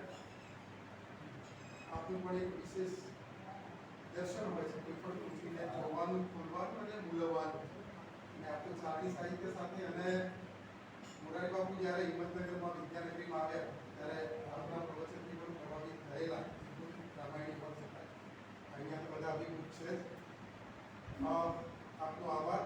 બેન શ્રી હમણાં રક્ષાબેન આપણી વચ્ચે આવ્યા છે ત્યારે હા, પિલાબેનને વિનંતી કરીએ કે બેન શ્રીને પૂછડી આપી આવો બેન, અમે તો અવારનવાર મળીએ જ છીએ.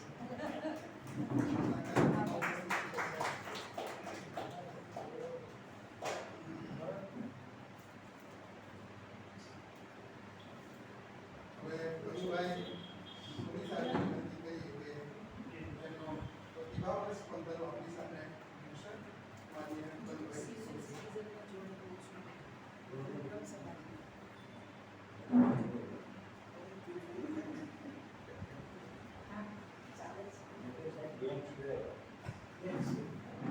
મારી વિસ્મૃતિ કે મારું લક્ષ્ય શું નામ ભૂલી ગયું. વાત રહી. ગીતાબેન, આજની આ દિવ્ય સભાના સંદર્ભમાં આ કેન્દ્ર સાથે રામજી આપણા અતિથિ અને વિદ્વાન માનનીય તુષારભાઈ બહેનજી, આયોજકમાં કેન્દ્ર સ્થાને છે વિજયભાઈ અને નીલાબેન, અને આપ સૌ ઈસુભાઈ હોય, સાહિત્યકાર હોય, મહેન્દ્રભાઈ હોય, લાઇબ્રેરી અને આપણે કીધું 2000 આ એક પ્રતિનિધિ ઓછામાં ઓછા 200 ને એક વાહક તરીકે કામ કરે એવું છે. એ ચિંતા નથી કરી કે આ સંખ્યા છે.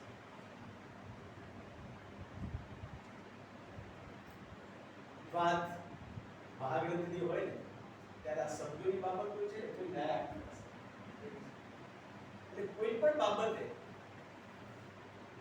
શબ્દથી રજૂઆત કરવાની થાય તુષારભાઈ, અને મૂંઝવણ થાય તો સમજવું કે કોઈ મહાન ગ્રંથમાં વાહ વાહ. કે કોઈ અવતારી પુરુષની વાત કરવાની છે. કારણ કે એક જ શબ્દ પર એ અવતારી પુરુષને ન્યાય ના આપે ને તો એ અહિંસક હિંસા એટલે એ બાબતનું જ્ઞાન થાય છે.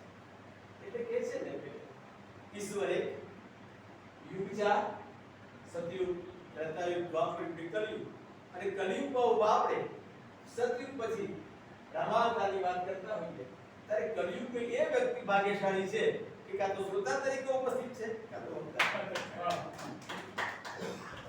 આ સંદર્ભે રામાયણ વિશે શું કહેવાનું? કોઈ પણ અવતારી પુરુષમાં જે યુગ થયું તુષારભાઈ, એનું જ્ઞાન સમુદ્ર કરતા કેટલાય બહુ વિશાળ વ્યાપ ધરાવે છે. એમાંથી કોઈ એક વિદ્વાન વાંચન પછી એક ચીપિયો લઈને એક ટીપો આપણા સમક્ષ મૂકે ને તો એ આનંદ થાય. એટલે કીધું ને વાત આર્વાચીન છે, વાત પ્રાચીન છે, રજૂઆત આર્વાચીન છે. એ આર્વાચીનનું નિમિત્ત તુષારભાઈ બન્યા એ બાબતમાં અને ગૌરવ કે છે ને કે રામાયણમાં કોઈ ગાદી પર બેસવા તૈયાર નથી અને મહાભારતમાં કોઈ છોડવા તૈયાર નથી. એટલે કુશળભાઈ વડોદરાથી આપ આવો છો, પ્રોફેસર રમણ સુરીનું નામ સાંભળ્યું છે, સંત ચિંતક અને ઉચ્ચતર સાહિત્યકાર, એનો પિતરાઈનું નાનુભાઈ બેંકર છું, પણ આ બધા સહયોગથી ઘણીવાર આવું પ્રાસંગિક કહેવાની થોડીક આવડત આવા 3-4 સાહિત્યકારોથી આવી જતી હોય તો રામાયણનું શું નામ થાય? વાહ વાહ વાહ. અને એના એક ભાગની પ્રતિનિધિ તમે આવ્યા છો એટલે મારા માટે ગૌરવની વાત છે. બીજું, કોઈ પણ ગ્રંથમાંથી આ જે વાત મુકાય ને, આપે વાત મૂકી બહુ સરસ, એ પ્રસંગો નિરૂપણ હતું, એની માહિતી હતી, પણ એના તારણ પણ મુકાય ઘણા, અને શું કહી જાય છે આ એ પણ પાછળ પ્રતિબંધિત થતું હતું. એ કહેવાની કઈ જરૂર નથી, શ્રોતા બી એક શુદ્ધ હતા અને આપ પણ. એટલે એક કથા કે આથી ચાલુ થતી હોય ક્યાં છે આજુ એક વાક્ય અગાઉ ન સાંભળ્યું એવું સાંભળ્યું કે શબ્દ में दीवार थी સરળ હણાય અને પહેલા શ્રાપ આવે કે પ્રજામાં પણ શું શક્તિ હોય છે આપણે પ્રધાન આપવાની જે શ્રાપ આપે પણ એમને એવું કહ્યું કે સંતતિ નહોતી, એ શ્રાપ પ્રદાન થઈ ગયો કે સંતતિ થવાની શક્યતા નહીં હોય તો આ વરદાનના રૂપમાં આ વાક્યની એક જ લોજિકલી પણ બહુ નોંધ લો છું. પુરાણી બાપની કથામાં કે એમાં પણ આ બાબત કે રચન પણ એટલે કે ઘણું નાનું પાત્ર હોય ને એનું નિરૂપણ કરવાની જગ્યા નથી હોતી વક્તા પાસે. એટલે પુરાણી બાપુ જેવા કે મહાન કથાકારો હોય થોડું દારૂનું પાત્ર હોય જબરજસ્ત મહાભારત તો વિરોધ થાય. એટલે મેં ક્યાંય કહ્યું બેનજી મને લીધે થોડી જસ્ટ પ્લીઝ પ્લીઝ પ્લીઝ આ 2 મિનિટની વાત આ મારા સ્વભાવની ભરી એટલે દારૂનું પાત્ર હોય ને કથામાં પીએચડી વક્તા હતા મેં કહ્યું કે અર્જુનનો સાથી પણ કૃષ્ણનો સાથી દારૂ. મેં કહ્યું મજાકમાં કે કુંભકર્ણ તો ખોટો હોઈ ગયો કે 6 મહિના ઊંઘે એટલે 6 મહિના જાગે. દારૂ કેવું પાત્ર હતો ને સવારે એટલે જાગે પોતાની ક્રિયાઓ પોતાને સૂઈ જાય, યુદ્ધ હોય ત્યારે જાય. અને એવું કે પછી મેં એમ કહ્યું જે થાકે એને આરામની ખબર પડે, પછી આરામ કરે એને લડવાની ખબર. દારૂ કેટલો આરામ કરતો નહીં લાગે કે જો પેલા વૃક્ષરાજ આવી જાય, વૃક્ષના અધિપતિ મહાપતિ શું નામ ગરુડજી, એનું જરાક વાહન પર કલ્પના કરીએ અને એને લગામ પકડીને દારૂ પે બેસવાનો હોય તેવી કઈ વાત નહીં. અને બાળાસુરને હળવાનો હોય ને ત્યારે દારૂ જાગીને આવી જાય. એવું કહેવાય છે કે બાળાસુર શરણાગતિ ન સ્વીકારે ત્યાં સુધી એ દારૂની આંખો પલકારવાનો ના થાય. કેટલો સ્ફૂર્તિલો હોય કારણ કે સતત આરામ કરે. એમાં શ્રવણના પાત્રમાં મારા માતા પિતાની વાત કરી છે, વ્યક્તિમાં શું તાકાત છે, એ શ્રાપ પણ વરદાન બની જાય, પોઝિટિવ છે. આ બધી ઘણી બધી વાત છે, પણ કળિયુગમાં નિરાશ થવાની જરૂર નથી. આપણો વંશ વારસો આનાથી વંચિત રહી જશે એ ચિંતા છે ને તો જાગૃતિ આવશે. આવું કંઈ થાય છે ને મારું તુષારભાઈ તો વંશ વારસોમાં ક્યાંક આ માધ્યમથી બીજા વાત ગમતી રહેશે. એ તો કળિયુગ મર્યાદારો કેટલાય વર્ષ પરણી વાત રામદેવ વાત જીવિત રાખે છે. તો એ સંસ્કૃતિના મૂળિયા કેટલા ઊંડા છે ને એના મૂળ તો શું એ ડાળી હતું એમ. ફરીથી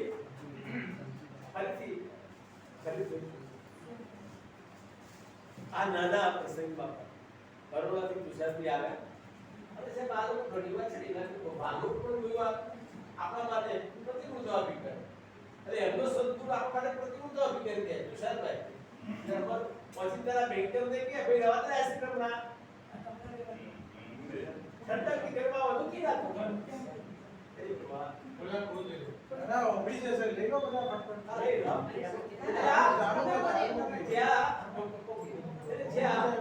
એ ઓચિતાનો વારો પાડી આવ્યો કે બેંકરને કહ્યું કે આ વાત કર પણ આમના બધાના કારણે મારા ત્યાં ન વંચાયેલા પુસ્તકો વિક્રમ લાગ્યા.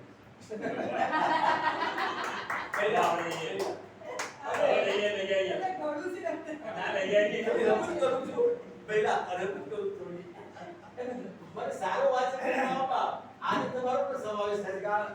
ઈસુભાઈ ગુપ્તા સાહેબ મને સારો વાચક સભામાં અવરોધ છે. આજે તમે અવરોધ બન્યા કારણ તમારા જેવા સાહિત્યકારો ઉત્તમ વાંચન સાથે આ બધું પ્રગટ કરી મૂકતા જ હોય ને.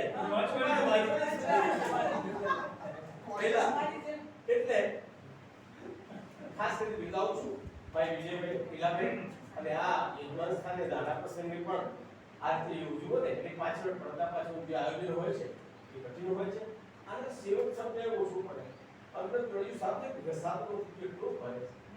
10 માણસની મારે 8 વાત માને બે નય માને પણ એ ક્યારેય એને માનસિક થકાવટ અનુભવી નથી. એવા ભાઈને બિરદાવું છું. તુષારભાઈ બિરદાવું છું. ખૂબ ખૂબ આભાર બેન. આભાર આભાર આભાર સુની સાહેબ. ખૂબ સુંદર. હા. વ્યાસ સાહેબે સરસ વાત કરી કે એ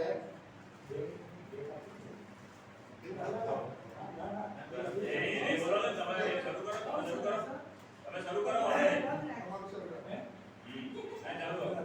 કે જે પણ કંઈ ભાવો છે એક્સ્ટ્રીમ લેવલના આ રામાયણમાં છે.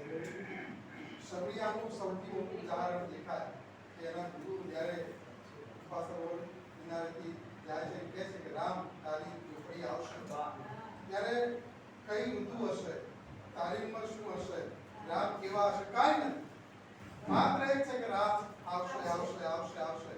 રામ જોયા નથી, કોઈ વર્ણન નથી અને આ પ્રતીક્ષા બહુ એક્સ્ટ્રીમ છે.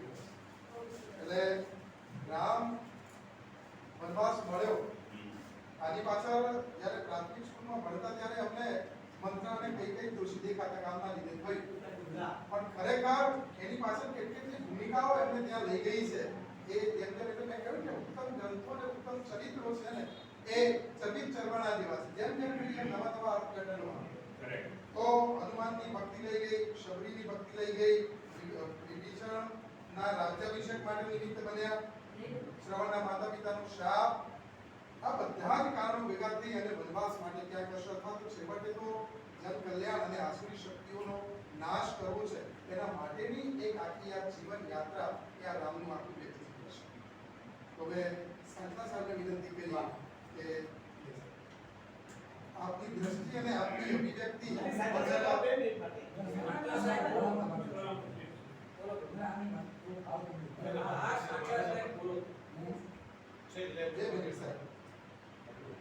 સાહેબ હિંમતનગરમાં સાહિત્ય સભા નામે સરસ મજાનું સાહિત્યકારનું એક એકમ બન્યું છે અને સાંતા સાહેબની જ્યાં ટિમ્બર પાર્ક છે ત્યાં સરસ મજાનો હોલ છે અને ત્યાં દર મહિને સાહિત્યકારો મળે છે તાલુકા અને જિલ્લાના અને એમની નવી રચનાઓ આરોગ્ય વ્યક્ત થાય. હમણાં સાંતા સાહેબની જે નવી કૃતિ આવી છે એમાં એક આખા પ્રકરણનું એમણે સરસ મજાનું વાંચન કરેલું અને મોટાભાગે સાંતા સાહેબને વિશેષ રસ છે વર્તમાન સમયમાં જે પ્રશ્નો બની રહ્યા છે અને એમના સમાજમાં અને એને વાચા આપતી સરસ મજાની 3-4 નવલકથાઓ પણ એમને લખી છે. તો આ તો સનાતન ગ્રંથ છે આપના સ્પંદનો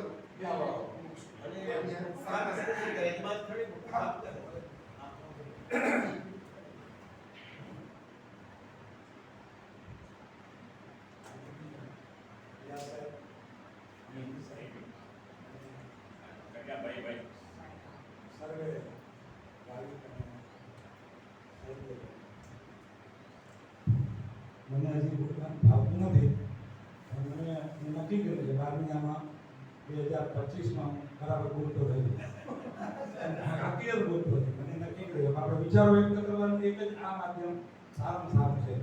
વાંચવામાં મને સરસ લખાય સારું કોઈ પણ વિષય પણ વાંચવાવાળા ઘટી ગયા. ત્યારે જમાનામાં આ પ્રેસ બહુ સારો છે અને વિષય પાછો રામાયણનો હતો, રામનો હતો. મને નાના હતા ત્યારે મને ખબર છે કે ગામડામાં રામાયણો ભજવાતી દરેક ગામડામાં અને એ નાના નાના છોકરાઓ ભલે નાટકના રૂપમાં જુએ કે ગમે તે રૂપમાં જુએ રામાયણ જુએ એના વિચારો બાળપણમાં ગળદૂતથી પણ જે વિચારો મળતા એનાથી એનામાં ત્યાગની ભાવના આવતી. એ ત્યાગની ભાવના અત્યારે પણ ગામડામાં દેખાવા મળે પણ હવે ગામડા ભાંગતા જાય છે. માણસો બધા શહેર તરફ આવે છે અને શહેરમાં તો એટલી બધી ગતિ છે કે આપણે નાના છોકરાને ઈચ્છીએ કે થોડુંક આવું ધાર્મિક ગ્રંથોનું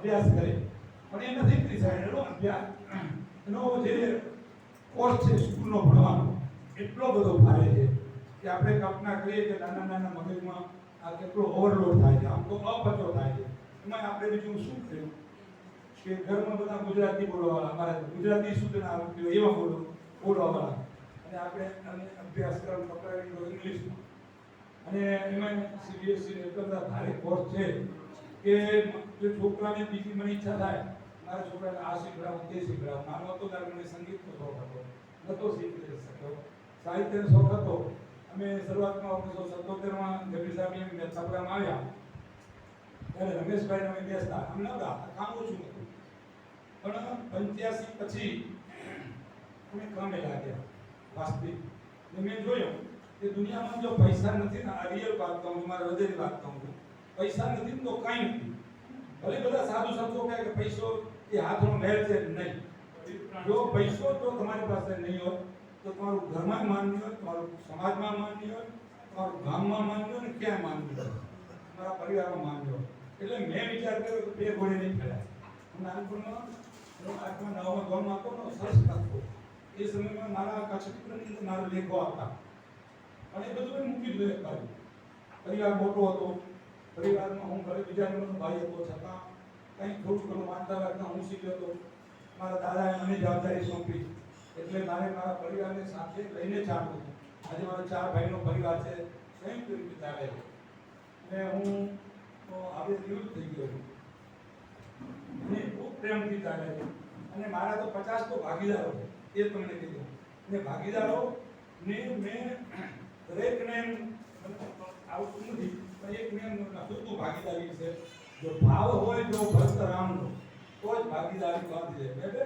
મને કે તમે આ બધું પૂરું કરો છો તો તમારા છોકરાને કઈ રીતે તૈયાર કર્યા તમે એમ કહો છો ભણેલો નથી તો મેં એક મારી ભાષાનો થોડોક નાટક હતા એ સમય એમાં વેપાર વિશે લખ્યું તો વસ્તુ મૂકીને હેતાળ આવ્યું વસ્તુ મૂકીને હેતાળ આવ્યું માથે હેમાળો ધાર છે વાણીમાં વિવેક વધારી પછી વેપાર વિચાર્યો છોકરાનો પેલો આ દીધું પછી કર્મનો ને બધું લખ્યું છે સરસ લખાય પણ એમાં કોઈ છંદ નહીં હોય પણ એ જોડકના લખા એ રીતે અમે અમારા છોકરાઓને તૈયાર કર્યા છે એમાં બધાને ત્યાગની ભાવના પેઢી આપી છે હવે તારે છોકરાઓનું સુગડાવું ને મને ઘણી વાર વિચાર આવ્યો અમારી નાની પેઢી છે ને એ બાલ મંદિર જાય છે એને મેં આપણા રામાયણ મહાભારતના પાત્રોના 500 પ્રશ્નો શીખડાવ્યા છે મેં શર્માજીને બોલાવીને નાની ફિલ્મ બતાવી કોઈને જુએ તો એને એમાંથી પ્રેરણા મળે કે આપણે આવું કરીએ કંઈ ને અમને આમ ગર્વ થાય કે આપણે છોકરા આટલું બધું સારું સારું કરી શકે છે અમે 4 ભાઈનો પરિવાર છે સૌ એક ભાઈને જે મારા પ્રતિ પ્રાર્થના કરીએ અને પ્રાર્થના પછી આ થોડા પ્રશ્નો શીખડાવીએ અને શરૂઆત અમારા પરિવાર છે તારું નામ બોલ આપણું ગોત્ર બોલ તો તું એ રીતે ચાલુ કરીએ આપણો ધર્મ કયો હિન્દુ સનાતન ધર્મ પુસ્તકો 4 વેદની ગીતા 4 વેદના મેં નાની બેબી છે ને એ બધા જ પ્રશ્નો આવે 4 વેદ ને ગીતા 10 અવતારના નામ પણ હમણાં કોકોમેની બેના 10 શીખડાય હું કચ્છમાં ગયો તો પાછળ મમ્મીએ શીખડાયા એ શીખી ગઈ પણ જે શીખું થોડીમાં કચ્છા બચ્છા બરા એટલે અમારી બેડું કાઢી મચ્છા અવતાર કર્યા ને પૂર્ણ અવતારને કચ્છા કહેતા એ રીતે અમે નિવૃત્ત છીએ આ બધું પ્રયત્ન કરીએ અને બરાબર ગુજરાતી આવતું નથી હું અત્યારે મેં નવલકથાઓ લખી છે ગુજરાતમાં છપાય છે એક નવલકથાની 2 આવૃત્તિ થઈ છે મારા રીતે માને છે મારા બોલીમાં મારી બોલીમાં લખું મારા સમાજની સંસ્કૃતિની વાત કરું છું અને સારું છે અમને મને પ્રાગજીભાઈ માર્ગદર્શન બહુ સારું માર્ગદર્શન આપે મહેનતું માણસ છે પ્રાગજીભાઈની વાંચી મોડાસાના સ્મરણોમાં તમારો ભાઈનો ઉલ્લેખ છે કનુભાઈ મેનેજર હતા એના ભાઈ હતા એમના વાત કરી એ વાત કરી બસ મને બહુ સમય જોઈએ અને મને બોલવાની તક આપી આભાર મને ત્યાં ભૂલ હતો તમારા કરા આગળ લખે તો લખનાર ભૂલે ને વાંચના સુધારે એક પત્ર લખે ભૂલે ને સાંભળનાર સુધારે ધન્યવાદ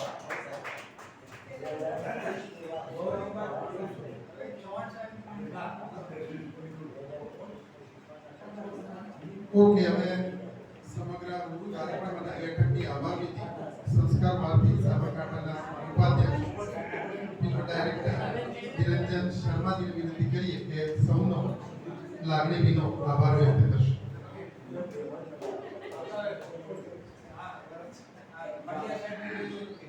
એક મિનિટ નીરજ. મારે પેલા પેપર્સ વાળું થઈ ગયું છે. ના, અમારા આવો. એ અમારા ફોનના. ના, મારા ફોટો પાડજો. અહીંયાથી ફોટો પાડજો. ત્યાંથી લે છે, બેનર આવશે, ત્યાંથી બેઠો. આમથી લે, ત્યાંથી લે. ત્યાંથી. એટલે બેનર.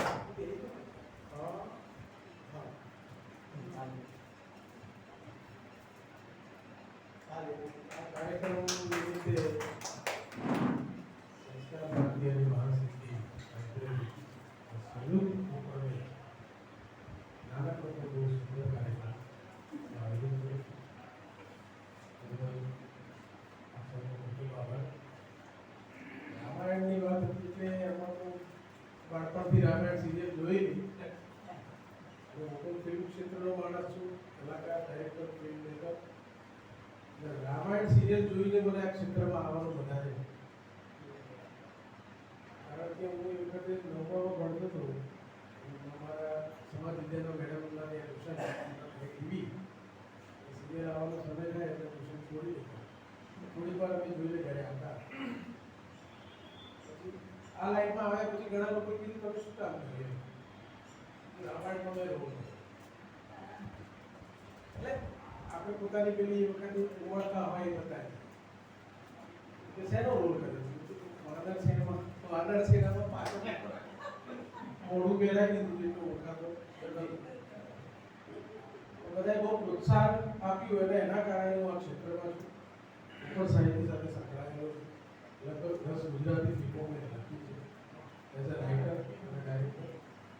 પણ અમારું લાગણ સાહિત્યથી થોડુંક અલગ હોય. સાહિત્ય બહુ અઘરી ભાષા છે.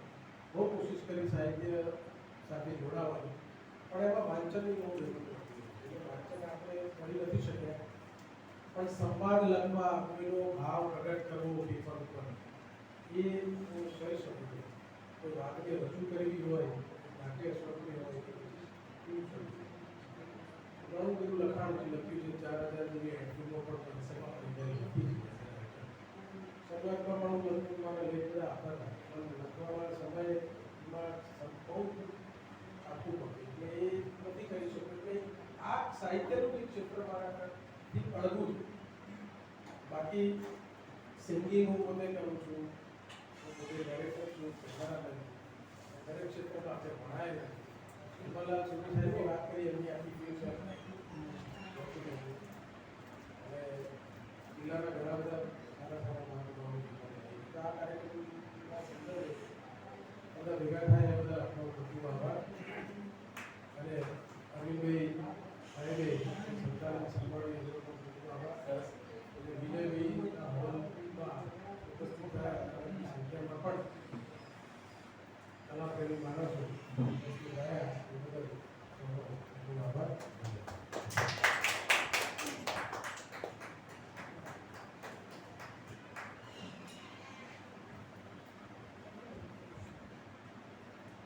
પરિવારમાં આવું ત્યારે આ હોલ જરા મોટો હોય, આપણે એવી વિજયભાઈ બધા શુભેચ્છા આપી.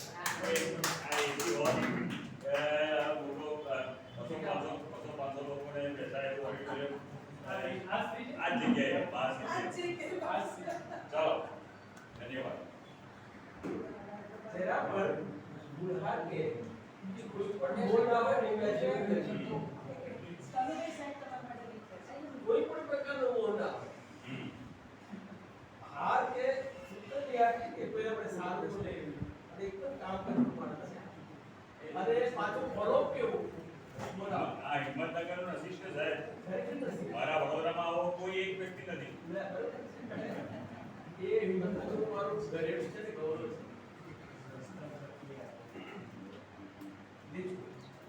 અને આ જે મારા સભાસદના આજે તો નહીં લાગી હશે કે તો મેં માત્ર બેન્કર તરીકે જ્યારે મને જોયો હતો. અચ્છા. આજે તો એટલે કે આપણે બેંક વિશે બોલી ના જાય. સાહેબ મને બહુ આનંદ થયો તમારો આ ભલે આનંદના 40-50 જણનો પરિવાર છે પણ આગળ ભેગા થાય છે એ બહુ મોટી વાત છે. તમારી એડવોકેટ છે હમ. વ્યવસાય એડવોકેટ આપણે બોડી લેંગ્વેજમાં એડવોકેટ એવું કઈ આવતો નથી. એની સાદાઈ આ બાબત બધી બાબતો તો એકદમ એની પણ આ યુસુભાઈ ગરમી માં રવિશ પટેલ છે જોડાણમાં કોઈ કથામાં તો આ વ્યક્તિ તો નમ્રતા એટલી ને આવો સાહેબ આવો. હા. અહીંયા આ કેમ કે અમારા કહે છે ને